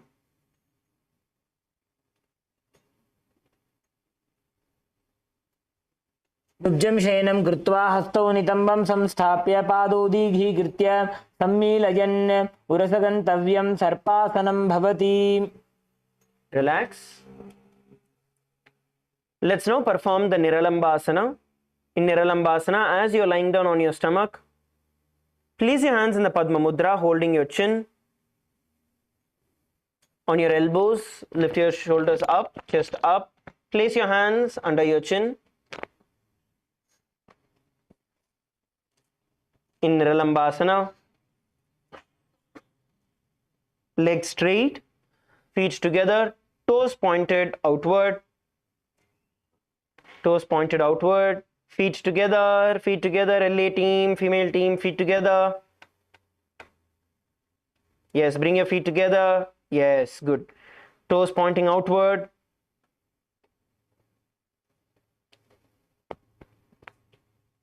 Visualize Swamiji in your inner space. And the internal japa, Om Nithyananda Paramashivoham. कराभ्यां पङ्कजं कृत्वा तिष्ठेत् कूर्परया सुधीः मुखमुन्नमनोच्चायि निरालम्बनमासनं निरालम्बनयोगी स्यान् निरालम्बनमासनं निरालम्बनताध्यानं निरालम्बनमासनम्. Now lie down on your back. Lie down on your stomach. Lie down on your stomach. Place your hands on the mat beside your shoulders. Place your hands on the mat beside your shoulders. Now you're going to straighten your elbows, lifting your chest all the way up from your hips, and bend the knees, bringing your feet as close as possible towards your head, and bend backward. Bend backward. Get your feet as close as possible towards your head. Bend all the way from your hips. As we perform the Chatrasana, hold the position. Have a nice opening in your shoulders, in your chest.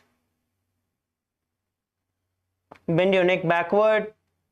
Visualize yourself as an umbrella protecting your Guru from the sun rays. And the internal japa, Om Nithyananda Paramashivoham.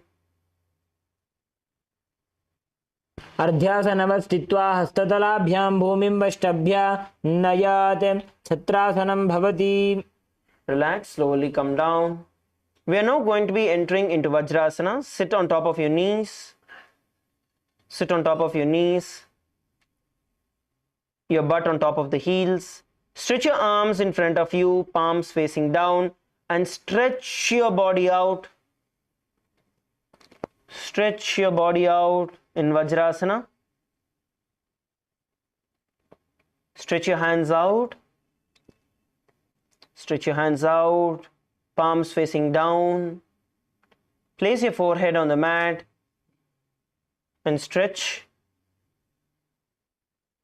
Consciously pull your body forward, stretching yourself completely. Now round your back, bringing your forehead all the way as close as possible to the knee. Bring your forehead as close as possible to the knee, rounding your back. All of you round your back, bringing your forehead as close as possible to the knee like a ball curled up.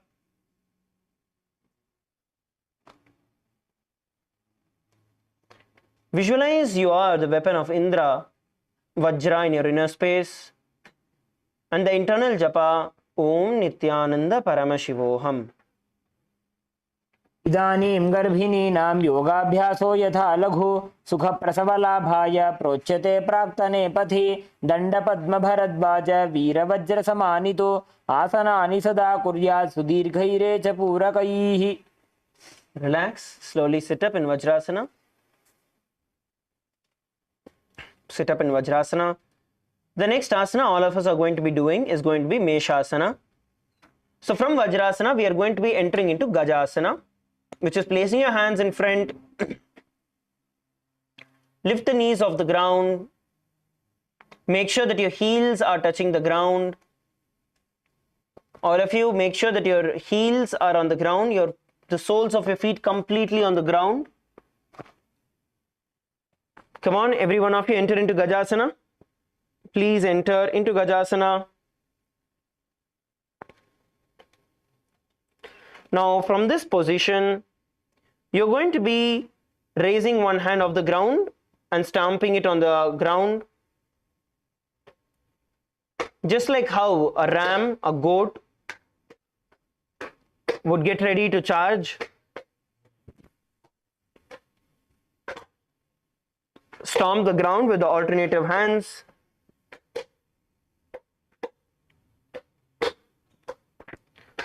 Visualize yourself as a powerful ram in your inner space. And the internal japa, Om Nithyananda Paramashivoham. गजासन संस्थितो एकैकं बाहुं भूमौ ताडयेत् मेषासनं भवति. Relax. Now we are going to be doing another variation of the handstand from Gajasana. We are going to do this with our partners. First, all of you can see what we are doing. So from Gajasana, which is bent down, palms on the ground, you're going to kick your feet up into the air. Kick your feet up into the air, into a handstand position.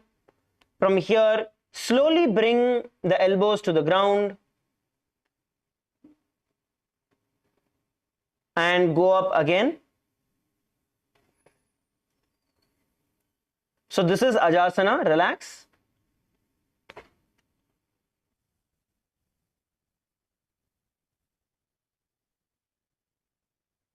Okay, let's find partners together. All of you get along with your partners. It's very similar to handstand push-ups. Come on, do it with your partners. The partners can help pulling your feet up into the air. Okay, get along with your partners. Partners, partners, partners. You're going to bend down towards the ground and then go up again.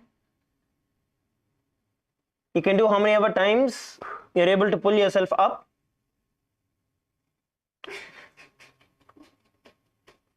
Let us do it together with our partners. Come on, get your partners.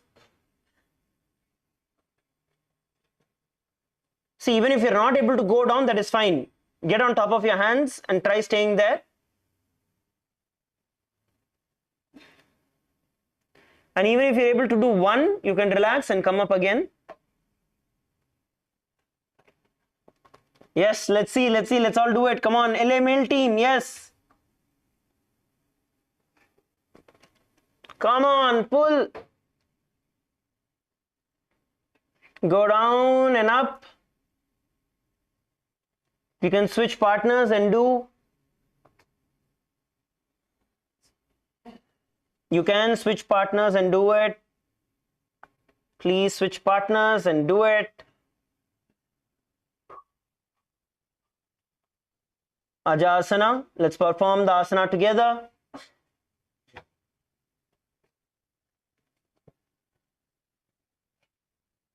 Go down and up. Come on, up, up, up. Now, visualize Swamiji in your inner space and the internal japa Om Nithyananda Paramashivoham. गजासन संस्थितो पादद्वयमन्तराळे कृत्य मस्तकेन भूमिं स्पृशेत् अजासनं भवति. Relax, relax, relax, relax. Yes, relax. Okay, all of you come back, sit on your knees, sit on top of your knees. In Vajrasana, sit down on top of your knees, come down, sit down on your knees. We are going to be performing the next, which is Dantarasana. As you sit on your heels, legs together, interlace your fingers around your toes.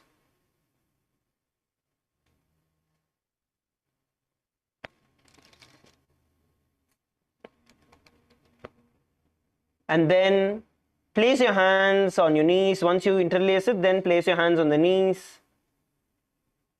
Gaze at your nose, spine straight. Spine straight, erect.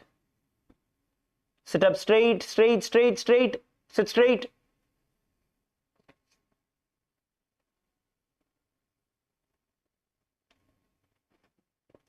This is Dhanantarasana.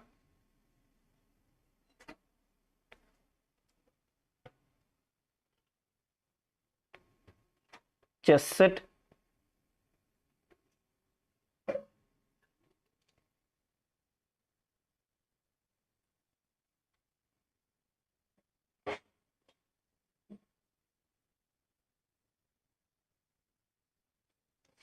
Visualize Swamiji in your inner space and the internal japa Om Nithyananda Paramashivoham. पूरब विधि परिहाता की काकसी स्यो फणा शरा मोड़ी पगा की अंगुली अग्रिमेढ़ लगावे. The next is going to be Angamotanam. Interlace your fingers in front of you and then behind you. And stretch your arms in all the directions, giving yourself a full stretch. Stretch it in front of you and then behind you. Move to the right, the left, forward, and backward, up, down. Give yourself a full stretch.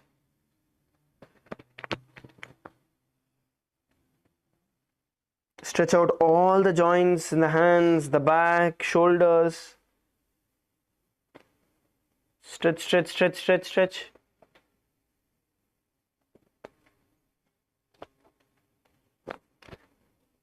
Relax. The next asana we are going to perform is going to be Garudasana 4. In Garudasana 4, as you sit on top of your heels in Vajrasana, you're going to turn the feet out towards the sides and sit down, having your feet out towards the sides. Sit down. Keep your spine erect. Try to open the feet outward, not just back, out.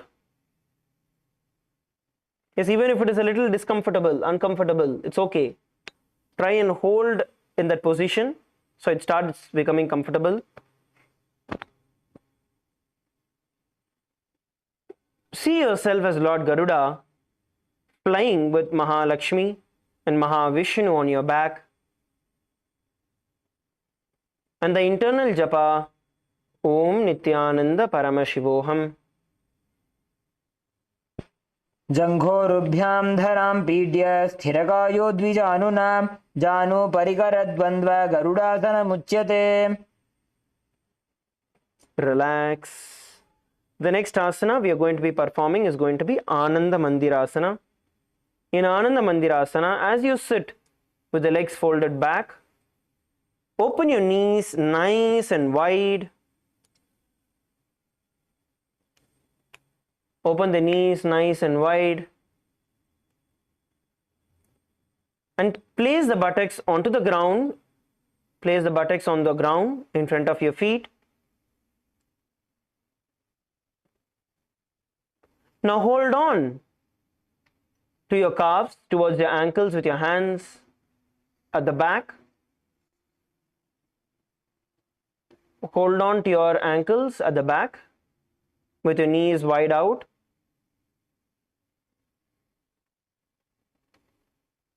Hold on to your ankles. Now open your shoulders out, elbows straight. Open your shoulders out, chest out, open it. Crushing your back together. Visualize yourself residing inside a temple blissfully. And the internal japa, Om Nithyananda Paramashivoham. अथ वक्षे वीरनाथ आनन्दमन्दिरासनं यत्कृत्वा अमरो धीरो भवत्येवेह साधकः हस्तयुग्मं पाददेशे पादयुग्मं प्रदापयेत्. Relax. Now, as you continue to be seated in this position, sit on top of your ankles. Sit on top of your ankles. Place your hands under the knees. Place your hands under the knees, knees wide apart. Widen the knees, widen the knees. Sit on your ankles, widening your knees. Hands under your knees. Bring your gaze to the nose.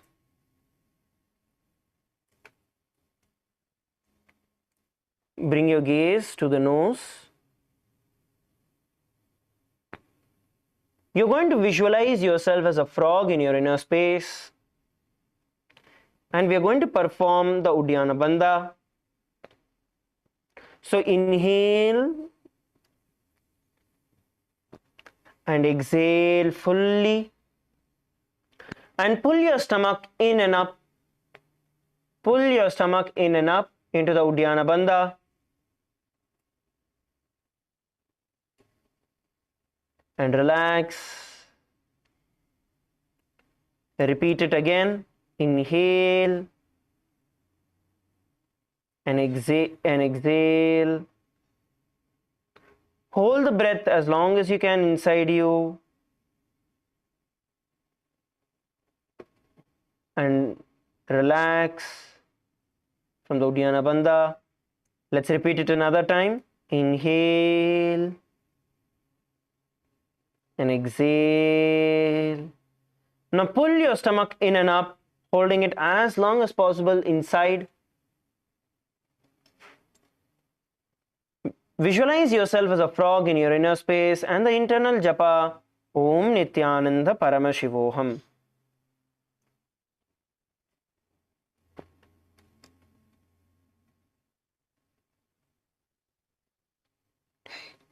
पृष्ठं सम्पीड्य गुल्फाभ्यां जान्वङ्गे सवलयाकृतिः हस्तौ पादतले क्षिप्तौ मण्डूकं पाददोषहृत्. Relax. The next asana we are all going to be performing is going to be the Narasimhasana. In Narasimhasana, keep your toes on the mat, heels up and together. Now place the perineum on top of your heels, which is sit down on top of your heels. Place the palms on the ground, spreading the fingers wide, thumbs touching together, and the base of the hands touching the toes.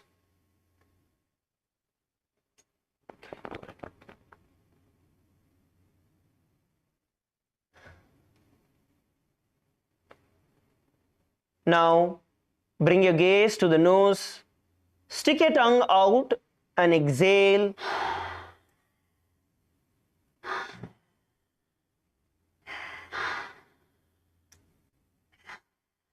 Please perform the Narasimhasana. Visualize yourself as Lord Narasimha, one of the 10 avatars of Mahavishnu in your inner space, and the internal japa, Om Nithyananda Paramashivoham. दोवो फणा पाणी होए वैसे AD Mailer गुदा निवैसे समशरीर नी काट हरावे NASA अग्र दृष्टि को ल्यावे. Relax. Relax. The next asana we are all going to be performing is going to be the Bhisrakasana. Now, sit on top of your toes. Place the perineum on the heels. Separate the knees. Place them on the ground. Have a good amount of gap. Place them on the ground. Now make a hollow of the palms and place on the mouth. Keep the thumbs under the teeth. And close the lips, bringing your gaze to the nose. We'll show you the hand position once again. First, make a hollow of your palm. Cup your palms together. Place it on the mouth. And then keep the thumbs under the teeth, under the above teeth, upper palate. Close the lips. And bring the gaze to the nose.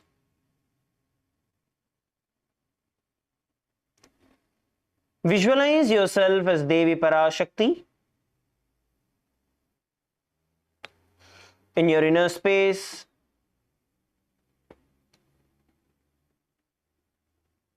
Now we are going to be performing the Bhisraka Pranayama, which is inhaling and exhaling through the mouth. Inhale through the mouth and exhale through the mouth.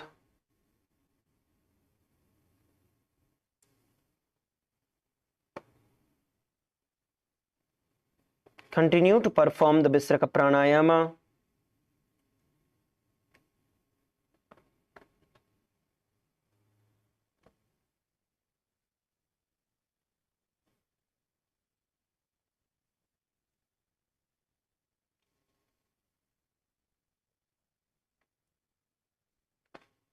Now, have the internal japa Om Nithyananda Paramashivoham. दो पगाखी AD Joji गोड़ा फणो बाण पुनि होई गोड़ा जंग अधर करी राखे आड़े वाह इसी विधि दाखे. Relax. The next asana we are all going to be performing together is going to be the Makadasana. In Makadasana, soles together, top of the feet on the ground. You're going to sit on top of your heels. Sit on top of your heels. Bend your elbows, bringing your fingers to the armpits. Imitate a monkey. Scratching yourself. Bring your gaze to the third eye. Let's all perform the asana together. This is Makadasana. Imitate yourself as a monkey, making the sounds of a monkey, behaving like a monkey. Of course, do not disturb others. Stay within your mats. But imitate yourself as a monkey in your inner space. And the internal japa, Om Nithyananda Paramashivoham. दोवु पगथली संपुट आने तिनिगी बिष्टि भूमि परिठाने मूल द्वार एड्या परिल्यावे मूढ़ा हाथ ऊंचा ठहरावे. Relax.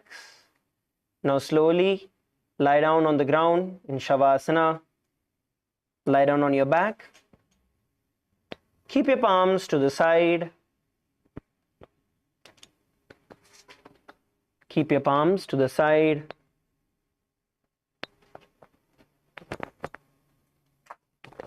Just relax.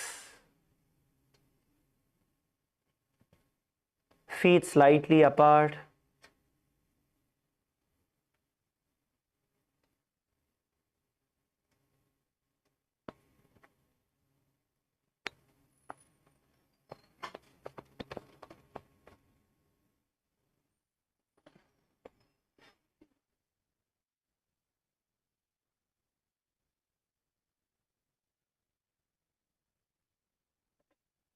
Just relax.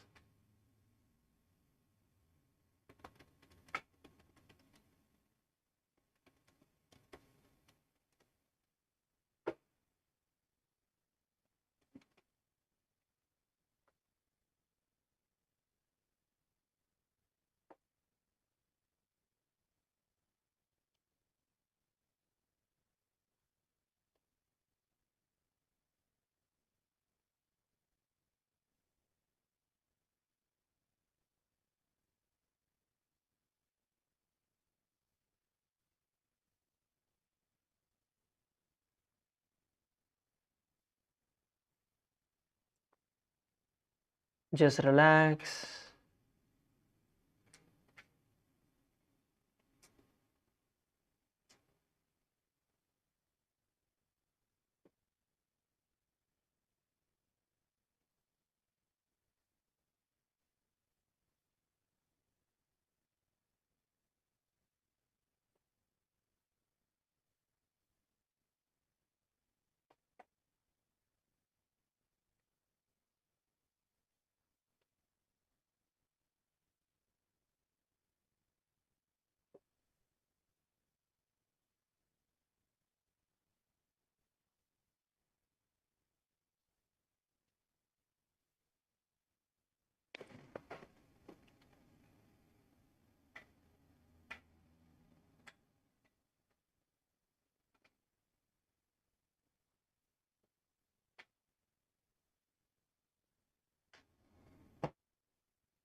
Inhale and exhale.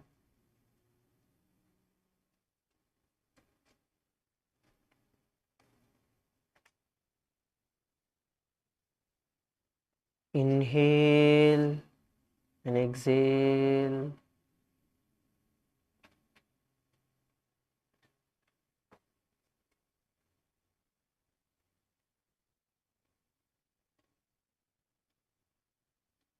Inhale and exhale.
Feel your entire body filled with prana.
Visualize the Kundalini Shakti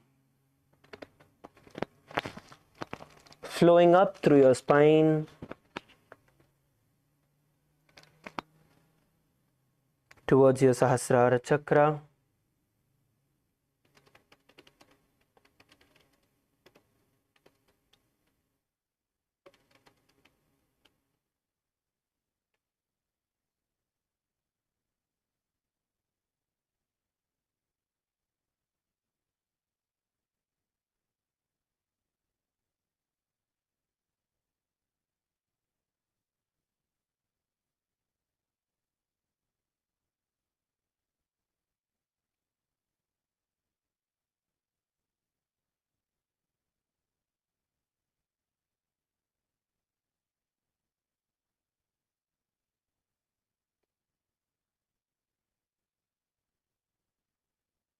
Now, slowly move your toes, move your fingers, bring your awareness back to your body.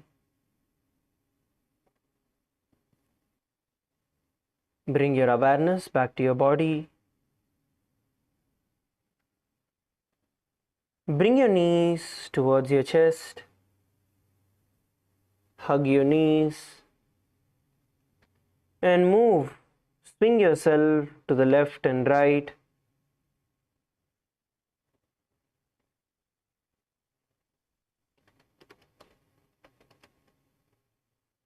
Swing yourself to the left and right.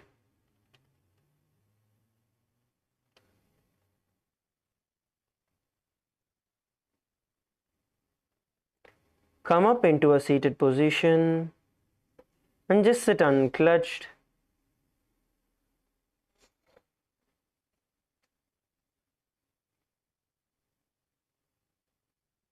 Sit unclutched.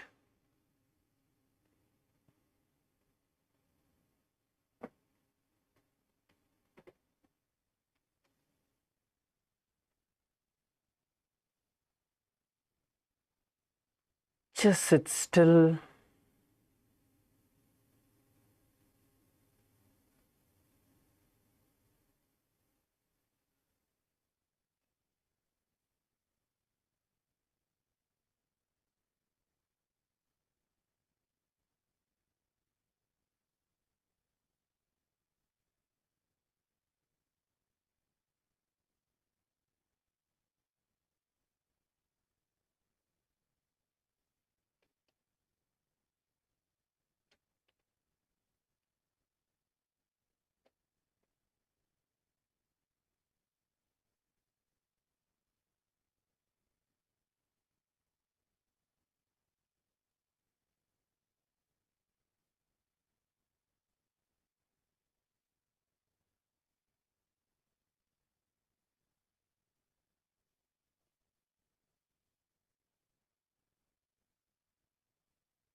Now,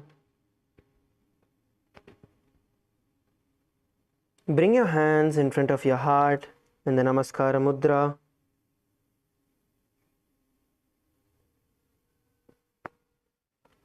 Visualize Swamiji in your inner space.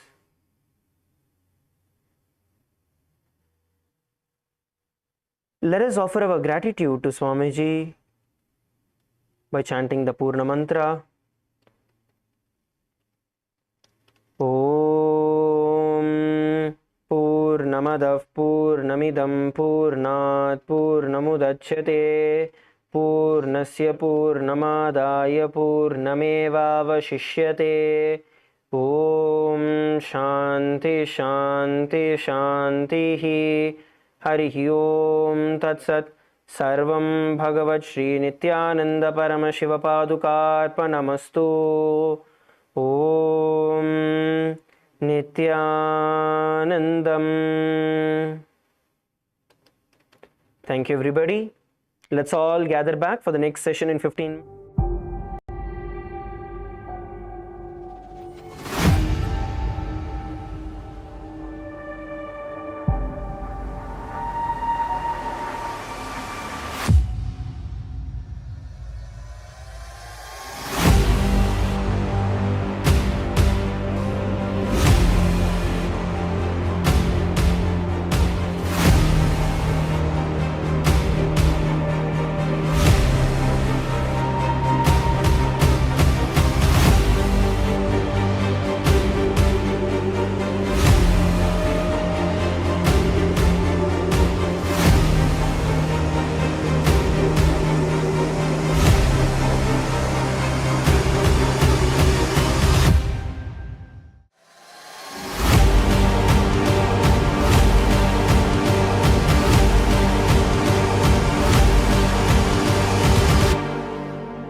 for this Shivaratri.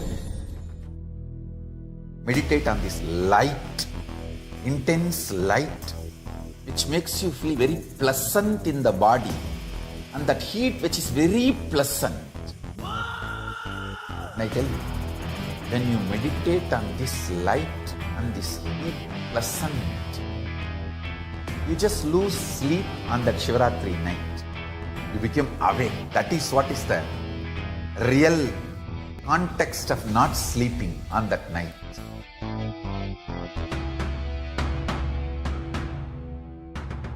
வான்வரையிலும் வளர்ந்த ஜோதி ரூபனே தேன் சுவை தரும் தமிழின் தலைவனே மான்மழுவினை ஏந்தி நிற்கும் ஐயனே கைலாசம் தந்த நித்யானந்தனே நித்யானந்தம் நித்யானந்தம் அண்ணாமலையே சிவரூபமாய் வீற்றிருக்கும் குரு நித்யானந்தமே நித்யானந்தம் நித்யானந்தம் அண்ணாமலையே சிவரூபமாய் வீற்றிருக்கும் குரு நித்யானந்தமே நித்யானந்தம் நித்யானந்தம் அண்ணாமலையே சிவரூபமாய் வீற்றிருக்கும் குரு நித்யானந்தமே நித்யானந்தம் நித்யானந்தம் அண்ணாமலையே சிவரூபமாய் வீற்றிருக்கும் குரு நித்யானந்தமே.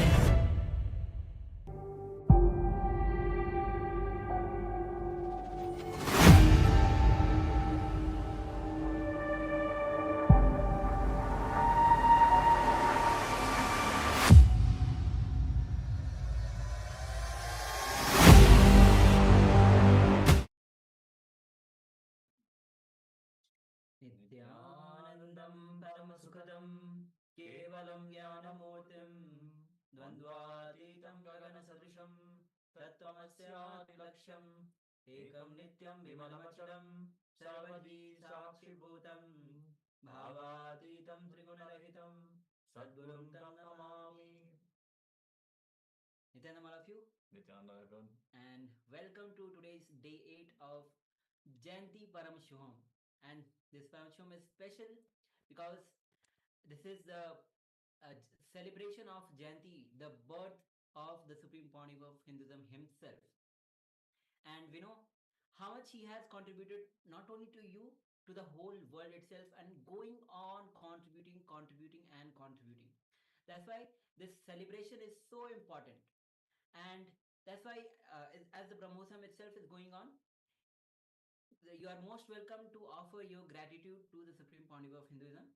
You can comment us, you can message us in the Zoom chat, in the YouTube chat, and let us know if you are if you want to show your gratitude to Swamiji and offer Pad Puja, especially the Pad Puja to Swamiji. Yes, many of the temples all over the world are joining for this grand celebration. So it's going to be a special Pada Puja. Many different sevas. There are many different celebrations. The celebration is actually already ongoing, since in Hinduism, you don't celebrate your birthday on one day, especially Swamiji's birthday.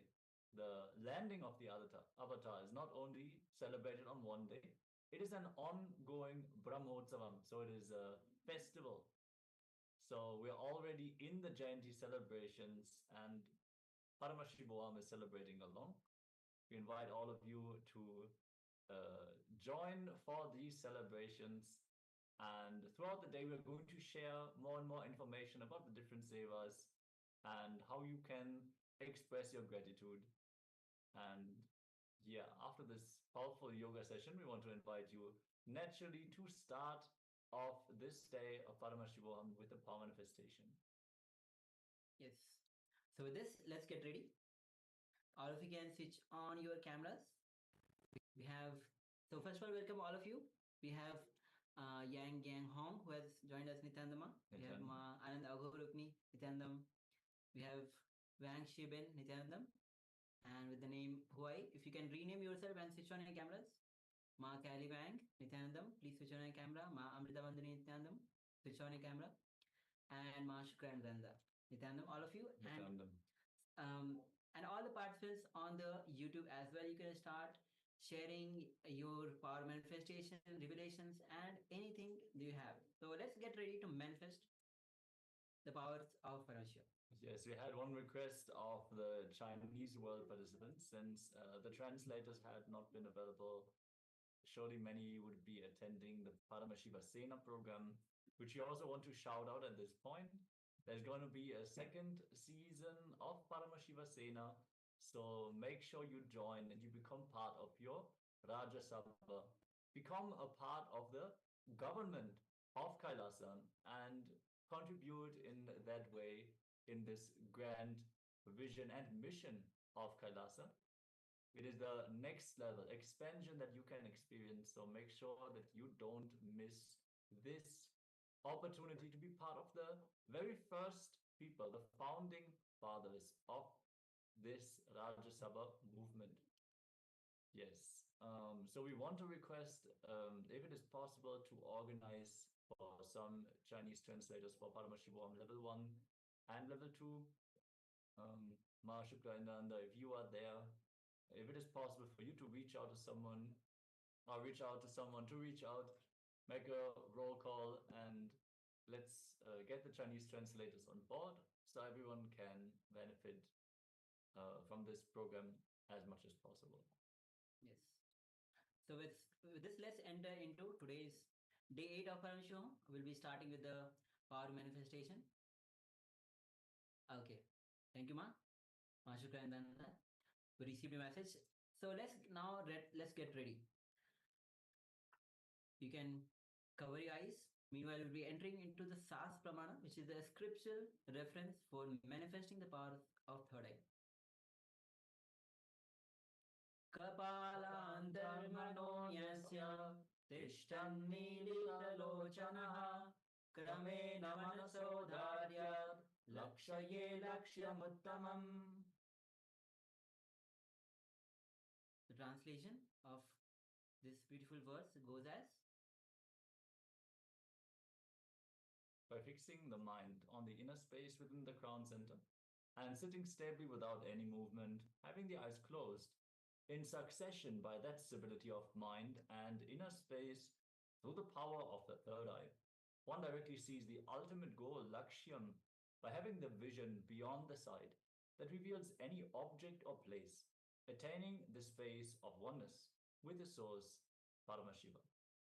Beautifully, it is described how by manifesting the space of oneness, that these powers open up in you, and how by manifesting these powers, you get established in the space of oneness with the source more and more, which is samadhi, nirvikalpa samadhi, in the thoughtless space, where there's no involuntary movement of the mind. So Swamiji has initiated all of us into the science of unclutching and the science of power manifestation. All our third eyes are awakened. We are already Paramashiva, manifesting the powers of Paramashiva. So sit with that confidence that Swamiji is already manifesting these powers to us. It is not that we have to do a certain exercise, a certain kriya to raise our energy and bring it up all the way to the level where the third eye starts functioning. No, we just need to sit, unclutch, establish ourselves in that space of oneness with Swamiji, who is the very embodiment, the representation, embodiment of this principle of Paramashiva, principle of Guru in our life, for us to realize our very own Paramashivatva. So simply sit and bring the restful awareness to your inner space. Just be there in that vast space. The entire macrocosmos is reflecting on your microcosmos. All information, all happenings, they are actually happening in your inner space. And you are just there to witness. There is no need to think right now. You don't need to plan your day. Just be there, present, and witness as the intelligence of the third eye is revealing the image that we are going to project. Invoke Swamiji with a powerful declaration of your Paramashivatva. chant the Mahavakyam along with us. Om Nithyananda Paramashivoham. Om Nithyananda Paramashivoham. Om Nithyananda Paramashivoham.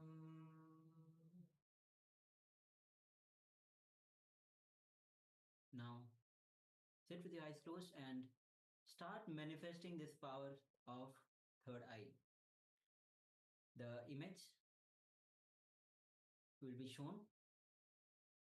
Have deep feeling connection with Bhagwan with deep gratitude and surrender to Bhagwan. Unclutch from every single thought. Go on unclutching and see what is being revealed to you through your third eye. As you are manifesting this power of third eye, seeing picture blindfolded. See as much as detail that is being revealed to you in every detail. And keep chanting the Mahavakya internally. Om Nithyananda Paramashivoham. Let this Mahavakya vibrate within you. As this is the secret passcode that Swamiji has given to all of us to connect with him, and through which we manifest the powers of third eye. So keep chanting the Mahavakya and let's manifest this power. The image is now being projected on your screen. Let's begin this manifestation. Nithyananda Paramashivoham.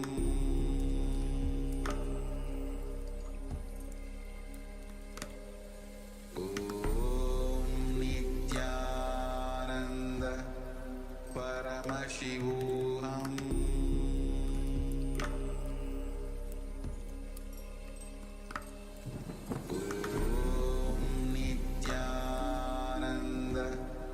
Paramashivoham.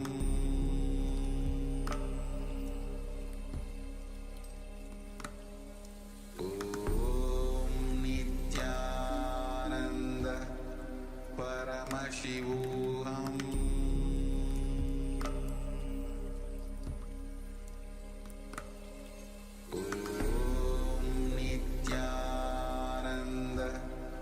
Paramashivoham.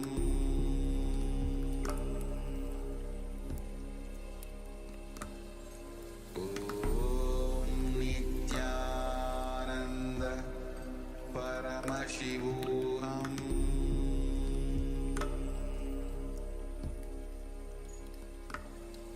Om Nithyananda Paramashivoham.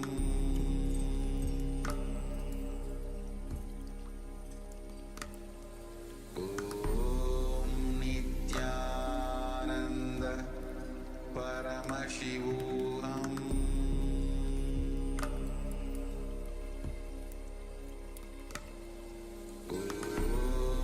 Nithyananda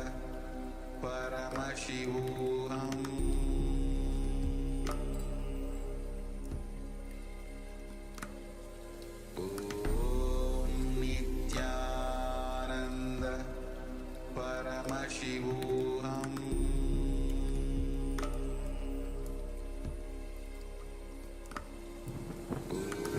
Om Nithyananda Paramashivoham.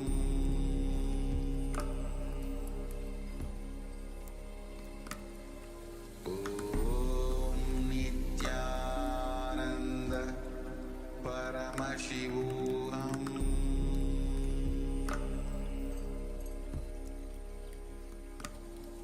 Om Nithyananda Paramashivoham.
Paramashivoham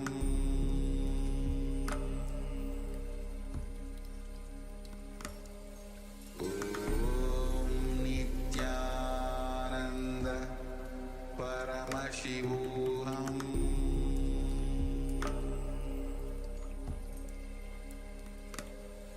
Om Nithyananda Paramashivoham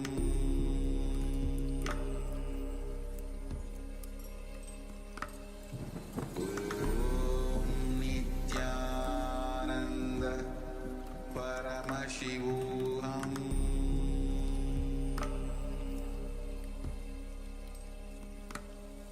Om Nithyananda Paramashivoham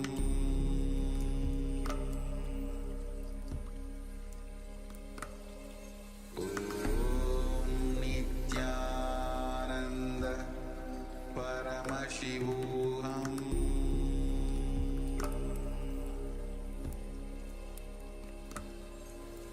Om Nithyananda Paramashivoham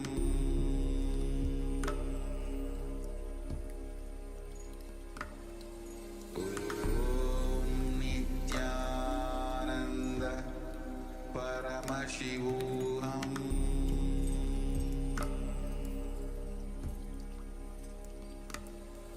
Om Nithyananda Paramashivoham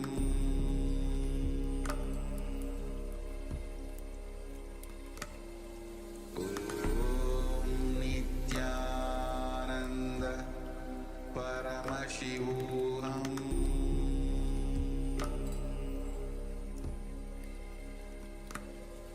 Om Nithyananda Paramashivoham. Now, slowly, very slowly, you can remove your eye bands and you can open your eyes. And with this deep feeling connection with Bhagwan, let us share what Swamiji revealed to you through your third eye as you manifested this power of third eye. Just yesterday, we saw Swamiji was revealing on the third eye. Third eye is a seat of willpower. It's the king of chakras, Chakra Raja. So when the third eye is awakened, you manifest anything that you want.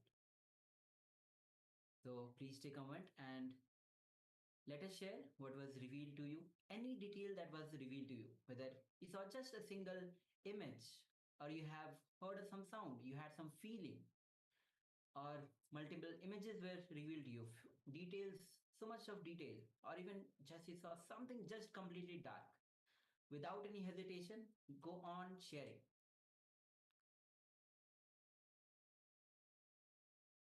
Have that confidence that whatever is being shown is revealed to you by Paramashiva because you are declaring that you are Paramashiva. Because you are declaring to manifest the power, everything that is being experienced by you is power manifestation.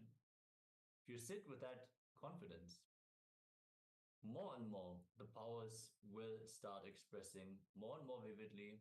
You will be able to receive and also understand what you received. So it can come in various different forms. It can be a picture in your inner space. It can be even all the other sense organs, all the other sense perceptions through which the third eye can reveal itself, because the third eye is the root of all the perception, all the sense organs. The intelligence behind all the sense organs is the third eye itself. So we have one sharing, we have more sharings of, so Ma Yang Yan Hong shares, I saw long gray cloth strip and an orange round object. The yellow circle, black object. Thank you, Ma, for sharing. Okay, thank you. Ma Amrita Vandani shares green, a dark green, yellow, tree, and black. Thank you. And Ma Ananda Rupini is sharing yellow, beige, white, blue, orange, Ganga, blue sky, Swamiji, insect. Okay. All right. Any more? Ma Kylie Wang, you also want to share the result of your power manifestation, ma? Let's get ready.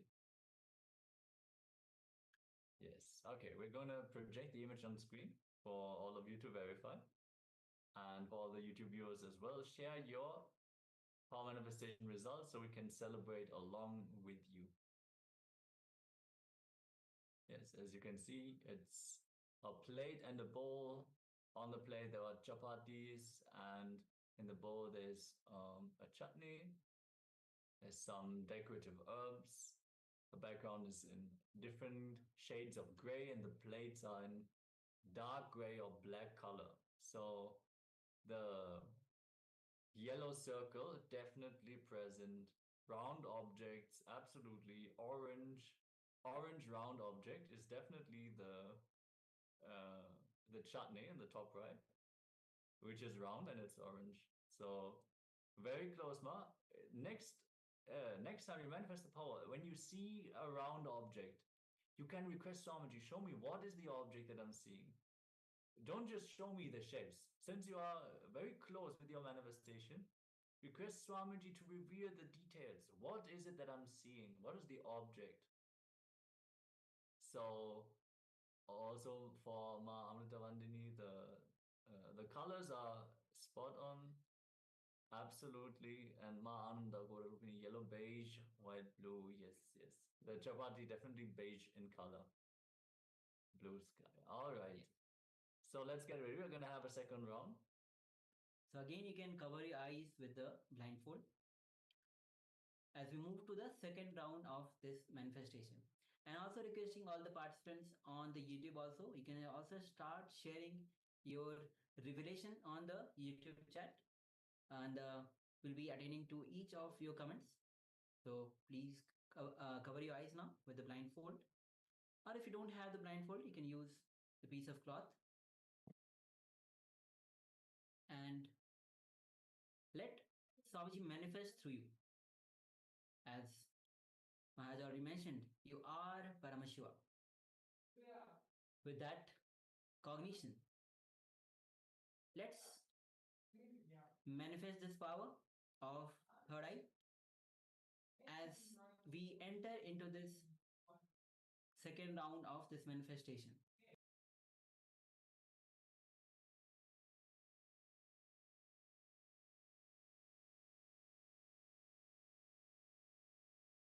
And also before we move on, there are a few comments on the YouTube for the first round. Ma Marwa says, I saw red like chapati. That's great. And Master of House says, wow, cool, awesome. Thank you. Oh, great. Mama actually exactly manifested Yes. this round. Celebrate. So, Ma Marwa will be shortly giving you the link to join via L1, the Paramashivoham Level-1. You can join us through the Zoom. All right, now let's move to the second round of this manifestation. Please close your eyes and sit with this cognition. You are Nithyananda Paramashivoham, and allow Swamiji's energy to flow through you. From that absolute oneness, to experience the state, space, powers, and being of Paramashiva. Now let's start chanting the Mahavakya. Om Nithyananda Paramashivoham. Om Nithyananda Paramashivoham. Om Nithyananda Paramashivoham. As you keep chanting the Mahavakya internally and with deep feeling connection with Bhagwan, let's enter into the second round of this manifestation. The image is now being projected on your screen. Let's begin.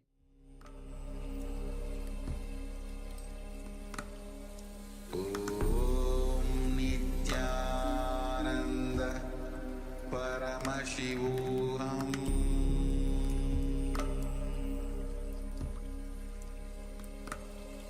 Om Nithyananda Paramashivoham. Paramashivoham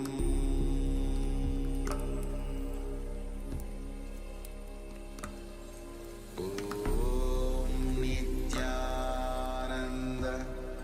Paramashivoham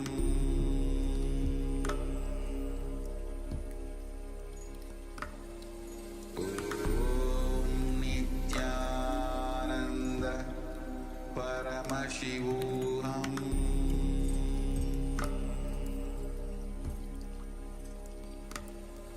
Om Nithyananda Paramashivoham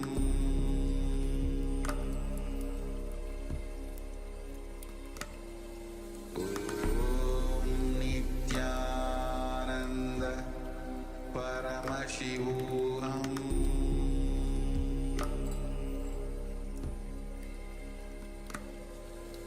Om Nithyananda Paramashivoham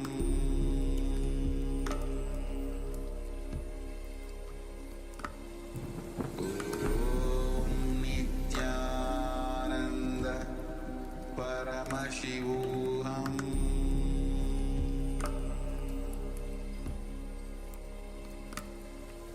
Om Nithyananda Paramashivoham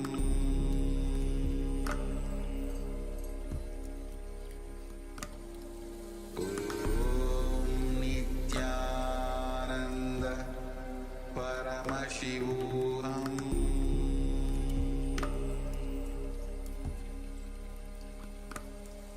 Om Nithyananda Paramashivoham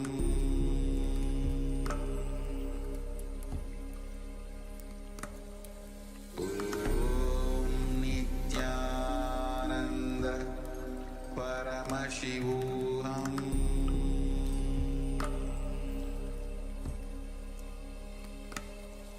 Om Nithya Paramashivoham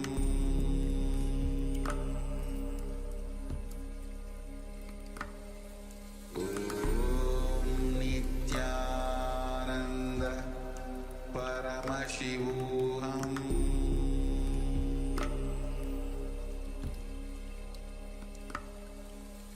Om Nithyananda Shivoham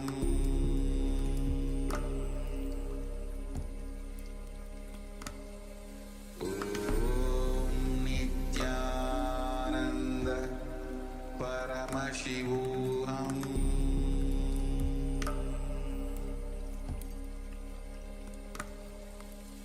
Om Nithyananda Paramashivoham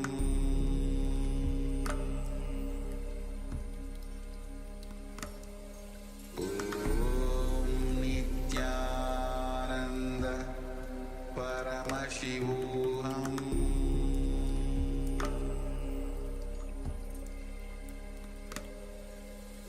Om Nithyananda Paramashivoham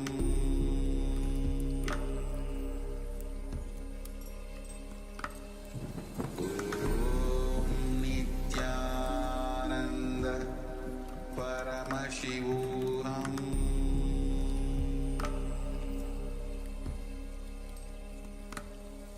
Om Nithyananda Paramashivoham